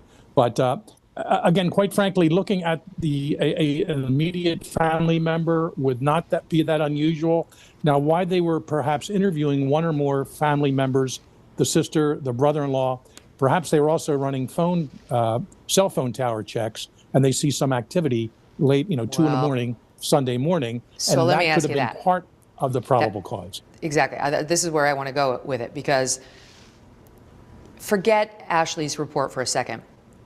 If you're law enforcement out there and you know that it was Annie, I think it was Annie Guthrie, and I don't know whether the husband was with her or not, but I think it was Annie Guthrie that brought the mom back from playing mahjong. We were also told that it was a church event, so I'm assuming it was mahjong at the church on Saturday night at 9:45. Hence the interest in her car, potentially. But you would, of course, even though you assume a loving relationship between a mother and a daughter, that's not how cops work. They actually don't assume loving relationships with anybody. Everybody's on the table until they're not on the table. So they would have, wouldn't they, as a matter of due course, Jim, have done a search on her phone and where it was all night long, and on her husband's phone and where it was all night long? And Megan, besides that, she's the last person, ostensibly, that saw her alive, certainly on the record. So it makes every sense and every common sense from an investigative perspective to look at that phone. And then while they're looking at her phone, look at the husband's phone too, meaning Savannah's brother-in-law.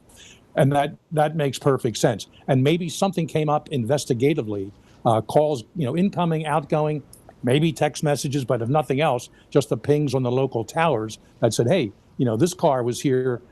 And if the mother was dropped off at 9, 10, even 11 o'clock at night, it seems like everyone's sort of signing into the fact that whatever bad happened to her was around 2 a.m., give or take. So that's when the pinging would have to start again. Maybe very normal for the daughter, Annie's car, to show up there at, again, 9, 10 o'clock when mom's being dropped off. But if it then goes back at 2 o'clock in the morning, that's when questions have to be asked. And the phone may not even indicate, well, it probably wouldn't indicate what car is being used. Who knows how many cars Annie and her husband have? And it's interesting, we only hear one car being taken and by the search warrant and impounded, and not multiple. And there's no indications that the home was searched.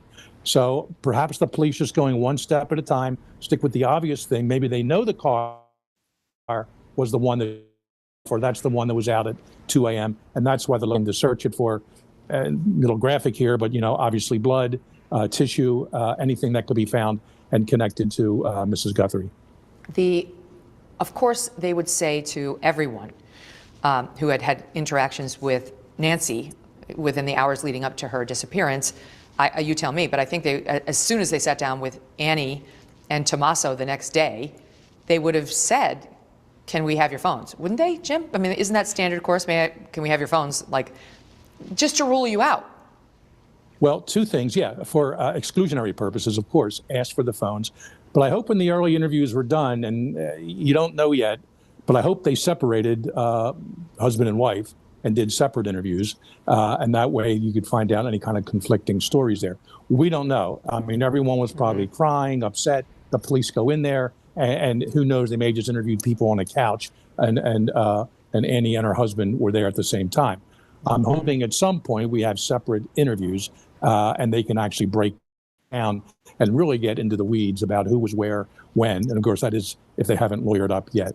And that remains to be seen. True, as Ashley's one law enforcement source has told her that they have now towed and impounded Annie's vehicle. What does that tell you? Okay, so let's assume they didn't get a warrant. Let's assume they just asked Annie if they could take her car. And they took it and they impounded it. What does that tell us? Well, the word impounding doesn't really mean anything from a legal perspective. I mean, you could argue it could, but just if it's consensually agreed to, they could just take it to the parking lot of the police or the sheriff's department, and they have their evidence response team go through it. They probably would bring in the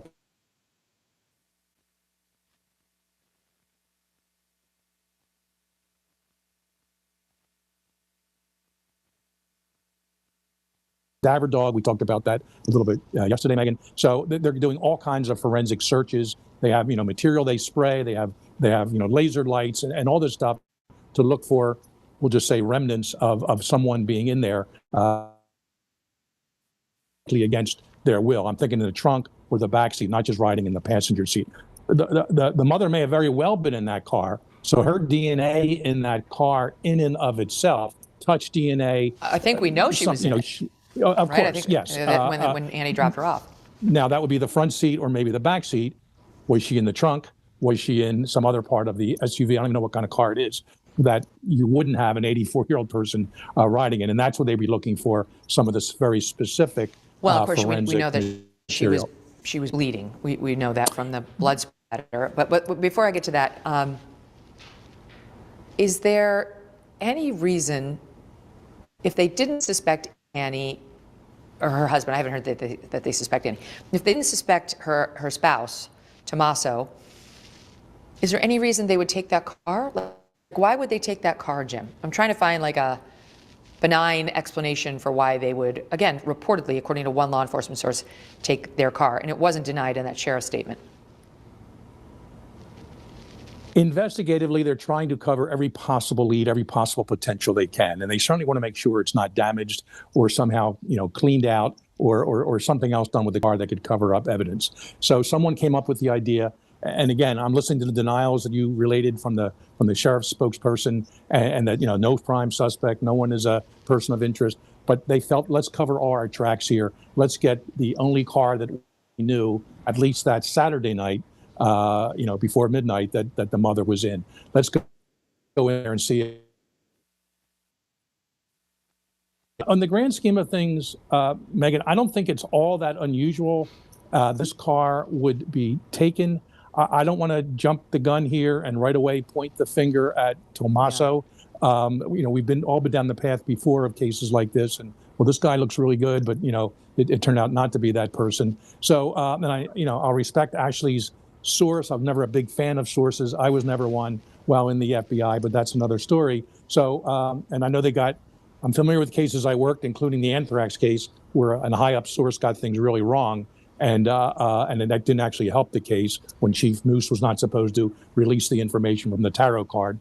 That's a piece of history there for your listeners. But so the source information is not always correct. But assuming that he's onto something there, or she, through Ashley, it's not that unusual to take the closest people to a missing victim or a murder victim and just search out everything about them. And that way you can safely say you've ruled them out. And Megan, you're an attorney.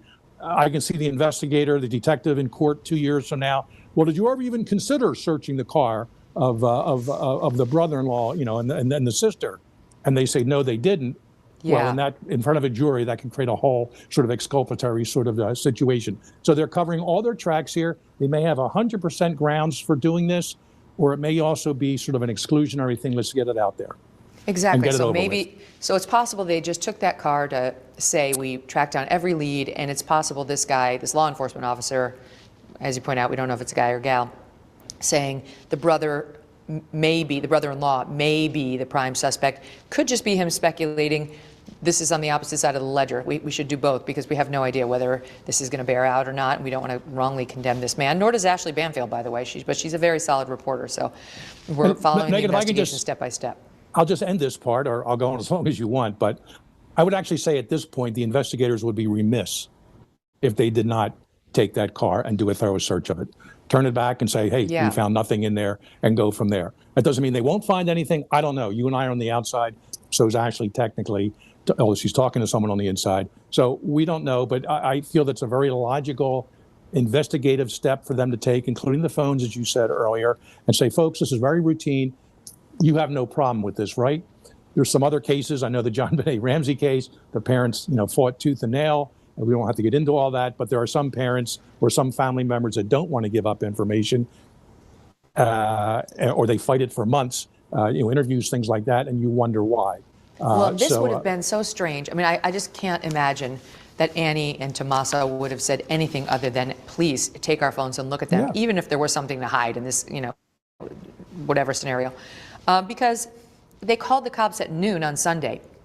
They'd only been alerted at 11:10 that she hadn't shown up at Mass. So the sheriff has been pointing out they took about an hour to look for her themselves. They were worried. They realized, this is very strange. She's not where she's supposed to be. She's not in her home.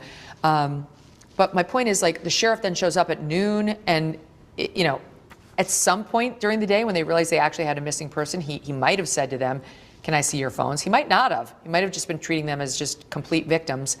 And, but it would have been so bizarre if he said, hey, can I see your phones just because you were last week? So bizarre at that point for somebody to be like, no, you can't. I feel like they would have been handling the whole investigation differently if somebody had said that. So, okay, let's just keep going, because that's all a discussion about what we don't know and what it might mean, which is not that helpful. But we do know that we've now seen blood out in front of the house. True that the Nest camera is gone from the front of the house. Ashley's reporting that there was one there, and then there was one behind the house, and that they were destroyed. So what did you glean from the blood evidence in the front? Obviously, Mrs. Guthrie didn't go of her own accord. That's very simple to say there. We kind of discussed that yesterday. And that is clear blood spatter to some degree. It looks like it's falling from a gravity perspective straight down. I don't see the brush stroke, so to speak, going off in different directions. I didn't really look at that closely, but so it looks like someone's being carried out or at least supported under their arms, because we know this woman can't walk all that far on her own. And if someone punched her in the nose, punched her in the mouth, of course she's going to need help walking, or she has to be carried. So somehow the blood from a gravity perspective is flowing downward. Who knows how the body was repositioned in some way, shape, or form? Was a cover?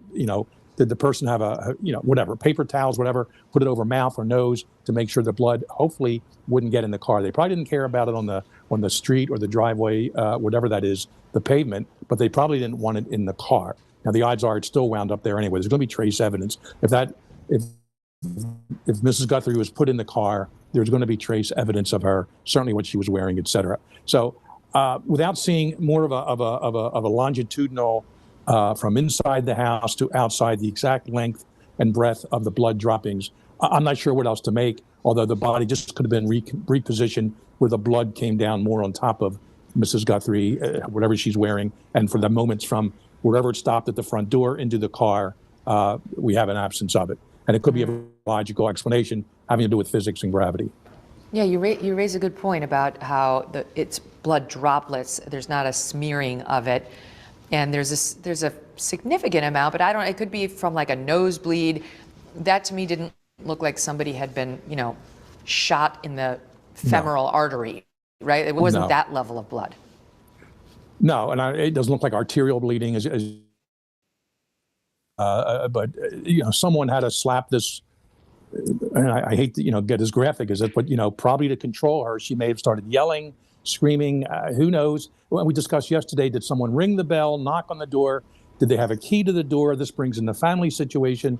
We can't rule anything out at this point. Is it that stranger? Is it a stranger that she kind of knew that knocked on the door and recognized, oh, can you help me? And they let her in. And then, she's cocked by somehow someone behind the door jamb, whatever. So there's still a lot of scenarios to look at here, but the blood itself, I'm not going to put any high level of sophistication that special bandages were used to stop it. It could have just very well been, let's just pick the person up and put in the car. And you raised a point early on with Ashley, and I think both of you agreed on it. And if this was a stranger and somehow she was killed, just leave the body there. There's no reason to take the body, especially now that there's been no kidnapping demand, certainly of which we are aware. But if somebody knew the person, that's a whole different set of criminal activity. There's then staging involved. And staging doesn't have to be real sophisticated where you pull out drawers and you take some jewelry to make it look like it was a burglary of some sort. It could simply be just removing the body and or the person. And that could be the sort. So if you know the person, and again, we're now talking that it's not a kidnapping for ransom. If you know the person and you think you could be a logical suspect, you do a lot of things different when you commit a crime to avoid being named in that suspect pool. Mm-hmm. It's just so strange that she was removed. I mean, if this isn't a kidnapping for money, why was she removed? We talked about yesterday, maybe it was a kidnapping for money all along, but she passed once she was kidnapped because she's an old woman and she isn't in great health. But either way, you were pointing out they could still try a ransom demand, and that does not appear to have happened so far, which I'm going to get to those ransom notes in 1 second, but I'm still on the house. Ashley's also reporting that there were 2 net, not Ring cameras. We saw one used to be at the front door, and her reporting is that the second one, I think she believed the second was at the back door, and that the back door was open. She reported that as well from her law enforcement source. So it is interesting that the 2 cameras, her reporting is that they were destroyed, and then we believe, though it hasn't been confirmed, that then law enforcement took them. So is that a sophisticated thing or no? And what does it tell you? Like, I would imagine if I'm going to break into a house I don't know, I'd probably only be worrying about the Nest camera that's on the door that I'm using. I mean, it's kind of interesting that they're both allegedly destroyed on front and back. I like throwing in quasi-historical elements sometimes when I'm looking at these cases. And when I was a young police officer at our FBI handling burglaries, the burglars knew to unscrew the lock on top of the door, the front door. Can you repeat that, Jim? I missed that. Sure. As a young police officer and then FBI handling burglary cases, big ones, little ones, sometimes the bad guy would go up and unscrew the light on top of the front door. And that just gives them privacy. They may do it the night before or sometime during the day, then come back. So that's not what happened here, but it's someone's thinking a little bit in advance. And I didn't use the word yesterday, but I truly believe the term that this person was mission oriented. They went there with a purpose. And they knew enough. You didn't have to unscrew the light bulb, like I said, before all these cameras are out there, but they knew enough to take one or both cameras. Perhaps they did both cameras first because they weren't sure how they would get in, ingress, and how they would get out, egress. So they wanted to cover, both angles, so to speak, and just take out both cameras and smash them. I'm not sure why the police wouldn't say either they have the cameras or they don't have the cameras, but smashed or not. But whatever, that they're not admitting to that. So perhaps it's evidence they know they can find on the person, although you think there'd be no reason for them to keep the cameras if they took them with them, meaning the kidnapper, the abductor. So again, a little bit of sophistication I'll give to this team, person or team. But I won't put them in some sort of ultra level of criminal mastermind. They knew to smash a camera, maybe take it and do whatever with it. In the old days, they would have unscrewed the light bulb on top of 1 or 2 doors leading into the place. So, why not do it? And again, it's just one extra step you can take as a criminal to hopefully prevent something bad from happening. Let me add this, Megan. I learned this years ago. When people are arrested early in their life, or it could be or 2 or 3 before they get arrested, they do some time, they realize they made one mistake. And whatever that mistake was, they will not repeat again. So you have to ask yourself, and I know we talked about family members, maybe not long-term, criminals with lengthy rap sheets, but even someone else, perhaps they got caught before, or they did prison time with someone who got caught before with the use of a door camera, a security camera. The first thing they learned is just take that thing out. In the old days, they would leave DNA behind. They got caught with that, and they made sure to protect themselves, like on a rape scene, or left fingerprints. They know to wear gloves. They got their an eyewitness ID, so they wear masks after that. And we would talk to these guys when we eventually arrest them, or even as a profile, we go back into prison and interview them years later after their conviction, and they would, tell us, yeah, my buddy got caught for that, and I swore I would never do a crime and make that mistake. So, what I know from being a member of the press for a while is there is such a thing as the stupid criminal files, and I wouldn't be surprised at all if it turned out there was actual video of whoever did this walking up to the camera, unmasked, undisguised, and slamming it. We have seen what seem like sophisticated criminals make the stupidest mistakes leading up to the crime or in the aftermath of the crime. And I'm really hoping that was the case here. Like some idiot didn't realize that would be on tape and that it could be retrieved. We just don't know. Fingers crossed. But let's keep going because I do want to talk about the ransom notes with you. Ashley, you heard she didn't think much of it. Doesn't sound like anybody she's talked to thought much of it. At least 3 different media outlets, TMZ and CNN Tucson affiliates, KOLD and KGUN, that's 3, have reported that they received ransom notes earlier this week. It is interesting that 2 of them are in Tucson, and then the 3rd is TMZ. The outlets say the notes describe specific evidence in Nancy Guthrie's home, where authorities say she lived alone and was last seen Saturday night. They said, we received a note referencing Guthrie. It makes a specific demand for several $1 million in Bitcoin. This is KGUN. By Thursday, meaning tomorrow, and threatens to kill her if payments not received by Monday. Okay, I don't know. It's like a payment plan, Thursday to Monday. It also makes specific reference to 2 pieces of evidence at the crime scene, which we cannot authenticate as legitimate. We forwarded the full contents of the note to investigators and the authorities. And then the sheriff put out a statement saying that they're looking into all of this. All of this stuff goes directly to our detectives. Okay, your thoughts on the ransom notes? Yeah, along with being a profiler, I'm also a forensic linguist. I was the guy that used language in the Unabomb case to, positively identify Ted Kaczynski and go from there. And that's where I've been working a lot in that field ever since then. So these notes would be very interesting to me or any forensic linguist. And of course, a linguist is one who studies language. Forensic, you do it within the confines of the criminal justice system. So I'd be very interested to see these. A few things about these notes, or whatever they are, emails. I'm not sure they came through the U.S. mail, posted somewhere, dropped off somewhere. I think TMZ got it via email. Okay. Obviously, there's all kinds of computer work they can do, and the FBI has a team that they can trace everything where it goes back to, where it originated, hopefully. There are anonymizers that some people use it. You can't get through to the origin, the actual origin of the email. But I would love to look at the language of it itself.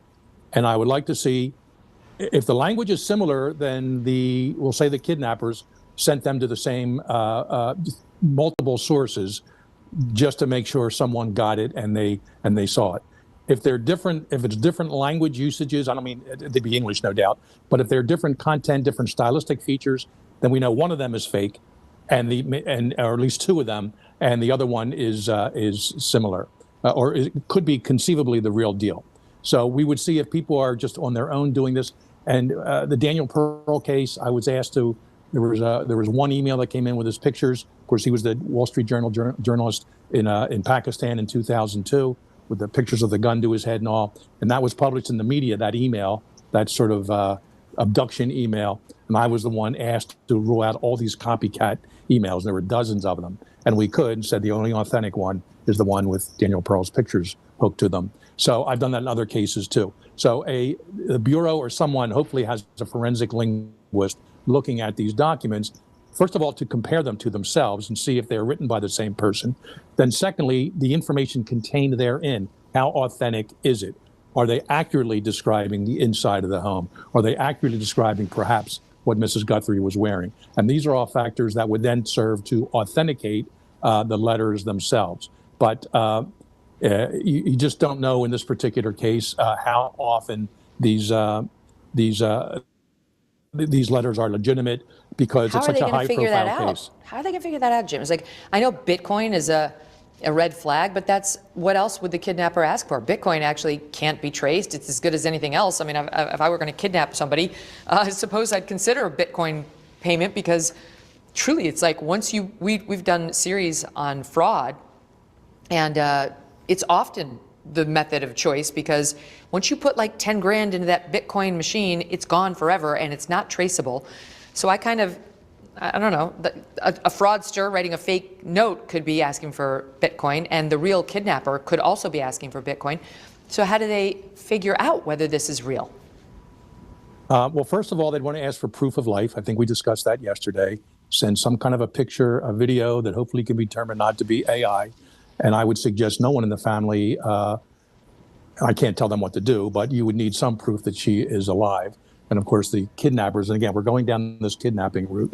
If in fact that's the case, we you want to kind of make sure you work it out that way, that she is in fact still alive if the family's going to put the money out there. They could play hardball and say, no, just give us the money and we'll let her go. So that's where that whole You could sort do of like a strategy has to Q&A, be Jim. I mean, incorporated. you could ask like questions only Nancy could answer, you know, like we Proof talked of yesterday life. about the old like holding up the newspaper, but there are other ways Yeah. of making sure they Of have course. her without actually requiring that. Yes, and the other thing is the FBI doesn't put money up. It would have to be the family that does it.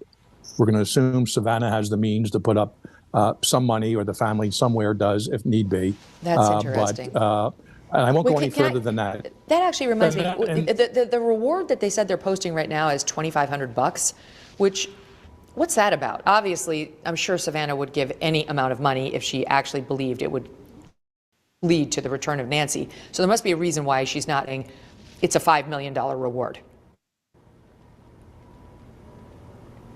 That is odd too. I mean, that amount is so low. I just helped post a reward for a 30-year-old homicide of a friend of mine, and it was substantially more than that. But so yeah, I think if a reward ever comes into play here, they are going to in fact up that amount and take it from there. But the police who are investigating this, the FBI are going to be giving guidance in that regard. I wonder, there must be some reason they told her not to do it yet, because there's no question she has it and would post it if she thought it were going to crack open this case. But back to the ransom notes. So proof of life, is that basically it? Like you look for that, and then I guess you track down the provenance of the communications if you can, and see if that looks like anybody who's legitimate. I mean, it kind of sounds like it's, well, I don't know. I mean, I was going to say maybe it's somebody in Tucson, but really we just know that 2 Tucson news outlets were targeted, along with TMZ, which that's got to tell us something. I don't know what. And you have to ask, why wasn't a note of some sort? It could be very carefully written without fingerprints or DNA. Why that wasn't left at the crime scene itself, and why it took 48, maybe even 72 hours for any kind of a note to show up, and then to news outlets, which has happened before, but it's just highly unusual. And other kidnappings Jim, of which I am but aware. now that I think about it, because you and I have talked about your work on the Unabomber case many times, Ted Kaczynski, he wrote to the media. Like, at some level, we talked about, did he want to get caught? Was he mad that all these dopes in the media couldn't figure out it was him? Like, could that be what's happening here? That this really is the kidnapper, and that we're dismissing it too quickly? Yeah, but of course, Kaczynski, well, he had his own psychological issues, which I've discussed in my most recent book and other things. But he wasn't in it for money. He was dealing with the media. His ransom demand, so to speak, was the New York Times publishing his article, which everyone else called manifesto, and that's what he wanted in that regard. And of course, his letters were mailed back from the San Francisco Bay Area. We could trace it there. So yeah, I'm not here without looking at these letters. I can't say they're legit or not. They're probably not all legit if they're different styles to them or came in from different addresses, but one of them mixed in there maybe. And you would hope that there'd be some kind of a code or some kind of a singular aspect to it that if the law enforcement does have it, they know that this is the real person and this is not, some copycat. And that, Yeah. of course, would never be released. And I'm also a fan of, we do have, if it's a few, even a few hundred words of this demand, I'm a big fan of putting it out there. And they can leave some signature stuff off, but put it out there for anyone who may recognize. Maybe it's a non-native English speaker. A forensic linguist could tell that. Male, female writing styles. Forensic linguists can do that. I'm asked to do this all the time in my private business with threatening type things and harassing type things. So I'm hoping they do bring someone on board to look at these and determine their provenance. They may be legit. They may be bogus. They're not all going to be legit. One's going to be legit unless they're identical communications sent to these different outfits. Yeah, it could be one, especially, I don't know, it could be one guy just trying to get as much coverage of his demands as possible, sent the And same there are thing. wacky people out there. That's another thing we discussed in your Unabomber coverage is that, or investigation, is that it wound up being a good thing that his manifesto or letter, his article was published because it was his brother who saw it and eventually said, that writing looks kind of familiar. This sounds like my brother.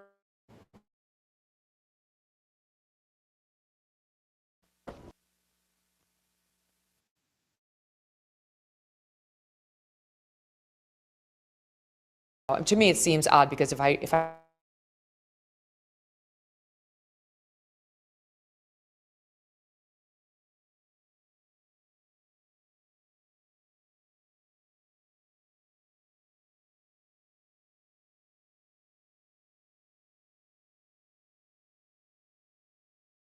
if she was stolen technically in the wee hours of Sunday, which would be day one, this would be day four. What is your prognosis for this investigation right now? As an investigator, when I work these types of crimes, I always work them with the assumption that the person is still alive. And it could be a potential kidnapping scenario. It could be an abduction. It could just be a kid that walked away or a teenager who ran away. Other parts of the investigative team can go on the fact that she's probably dead. Let's turn over every rock, sometimes literally, that we have to. But I like to look at these as if it's still a search and rescue mission and an attempt to determine where she is.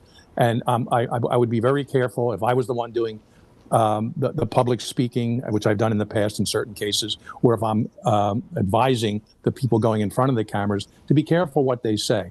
And I think Savannah has probably been advised right now, let's not say anything. We'll determine, the prayers are fine, the post she put out there. But other than that, she's not putting anything out public. She's probably being advised not to do that. And that's a smart thing. So when the time is right, they will know what to say and how to say it. But I'm going to assume that I would work this case as that she's still alive. And we're trying to get her back, because you put the negative feelings out there as the spokesperson, or this negative connotation that she may be, then it could become a self-fulfilling prophecy by the bad guys. Said, well, I think she's dead anyway, so let's just so let's hope she's alive. Let's hope we keep talking. Let's hope we keep humanizing her. She's an older woman. She needs her meds. She's a loving mother, etc. Grandmother. Let's get this person back safely. The other two things I forgot to mention are yesterday, Brian Enton and other reporters on scene at the house saw a local sheriff's helicopter come over the property, and that it lingered there, they said, for about just over 30 minutes. That's kind of interesting, Jim. I mean, they had searched the area extensively Sunday and Monday, so I don't know what that means. Maybe they thought they'd get an aerial view, though they had fixed-wing aircraft and they had helicopters out there as well on Sundays. Kind of odd that it returned to the scene. And the second thing I wanted to mention is kind of strange that the police turned back over the house to the family, leaving the blood evidence there. That's how we've seen it, because Brian Enton, a great reporter for News Nation, actually did what few others did. He went out up to the front door and saw what was there to report, and sure enough found a lot. And now reportedly they do have a cop or a security person stationed there to keep reporters and looky-loos away. But what do you make of that helicopter and or the fact that they didn't clean up the blood evidence before they turned the house back over to the family. Yeah, two things there. I mean, it could be another investigative team came in and they said, hey, look, can you take us up? Because I've done a case out in Oklahoma or wherever, and there's some things about the terrain. Maybe you can help me. They could put a drone up there too and take aerial photos, but maybe they just felt seeing it in real time, sort of in person. So there could be a lot of reasons why the helicopter was up there and hovering for 30 minutes or so. I'm not sure what to make of that. But as far as giving the house back, I suppose they feel, the law enforcement feels they got the evidence out of there. They've done all the forensic sweeps. And I'm hoping, I mean, I sort of laughed, but I don't mean it in a funny way. I'm assuming every square inch of that house has been searched. I'll never forget the Ramsey case. The little girl was down in the sub basement for 6 hours after the parents called. So I'm assuming every square inch, the pool house, wherever they keep the filter and the chlorinator for the pool, all those things have been searched. I know we have blood out front, but nonetheless, which looks like an egress of Mrs. Guthrie. So, I mean, you reach a certain point and the family just want to say, hey, can we have our house back? And as long as all the evidence has been taken out of there, the forensic evidence, it's time. If they had it for 48 hours they don't or do so. cleanup. Yeah, they don't. And they don't do that well. either. There's companies that do that. Wow. All right. Well, I'm sure we'll, Jim, I'll talk to you again soon. Thank you so much for sharing all your expertise and your time with us. You're welcome, Megan. You have a nice day. You too. Wow, what a day. And what a shift, right? To go from J.D. Vance to the Guthrie case in such depth. But we care about it. We care what happens. We're obviously praying for Nancy Guthrie and for the whole family. And it seems like they might be getting closer now, praying that they're getting closer. So we'll talk more about it. We'll certainly talk more about JD as well. Tomorrow, I'll say my one observation that I wanted to share with you before we go. I'll try to raise this tomorrow too if I remember, is just how different he is. He'll talk about anything. Nothing's off limits. Like he went from subject to subject with ease. Think of our last vice president and how stilted she was on everything. It was like her weird transgressions into Venn diagrams and burdens and so, like, this guy was like, boom, boom, boom. He could make jokes. He could make fun of himself. He could get serious. He could talk in depth on policy. He could, be funny about Don Lemon and so on. It's just I'm not even sure these two are like the same species. She's like an alien being who doesn't totally understand the English language. I miss her. I'm not going to lie. I kind of hope she gets the nomination and that we get to see those two debate. But in any event, what a difference. And looking forward to your thoughts on all of today's program. You can email me, Megan@megankelly.com. Thank you for listening.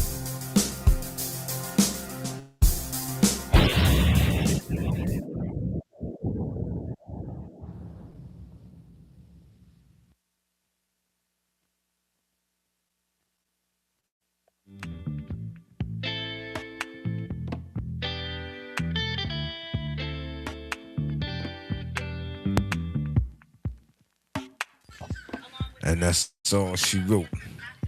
I see y'all on the AM. Peace out.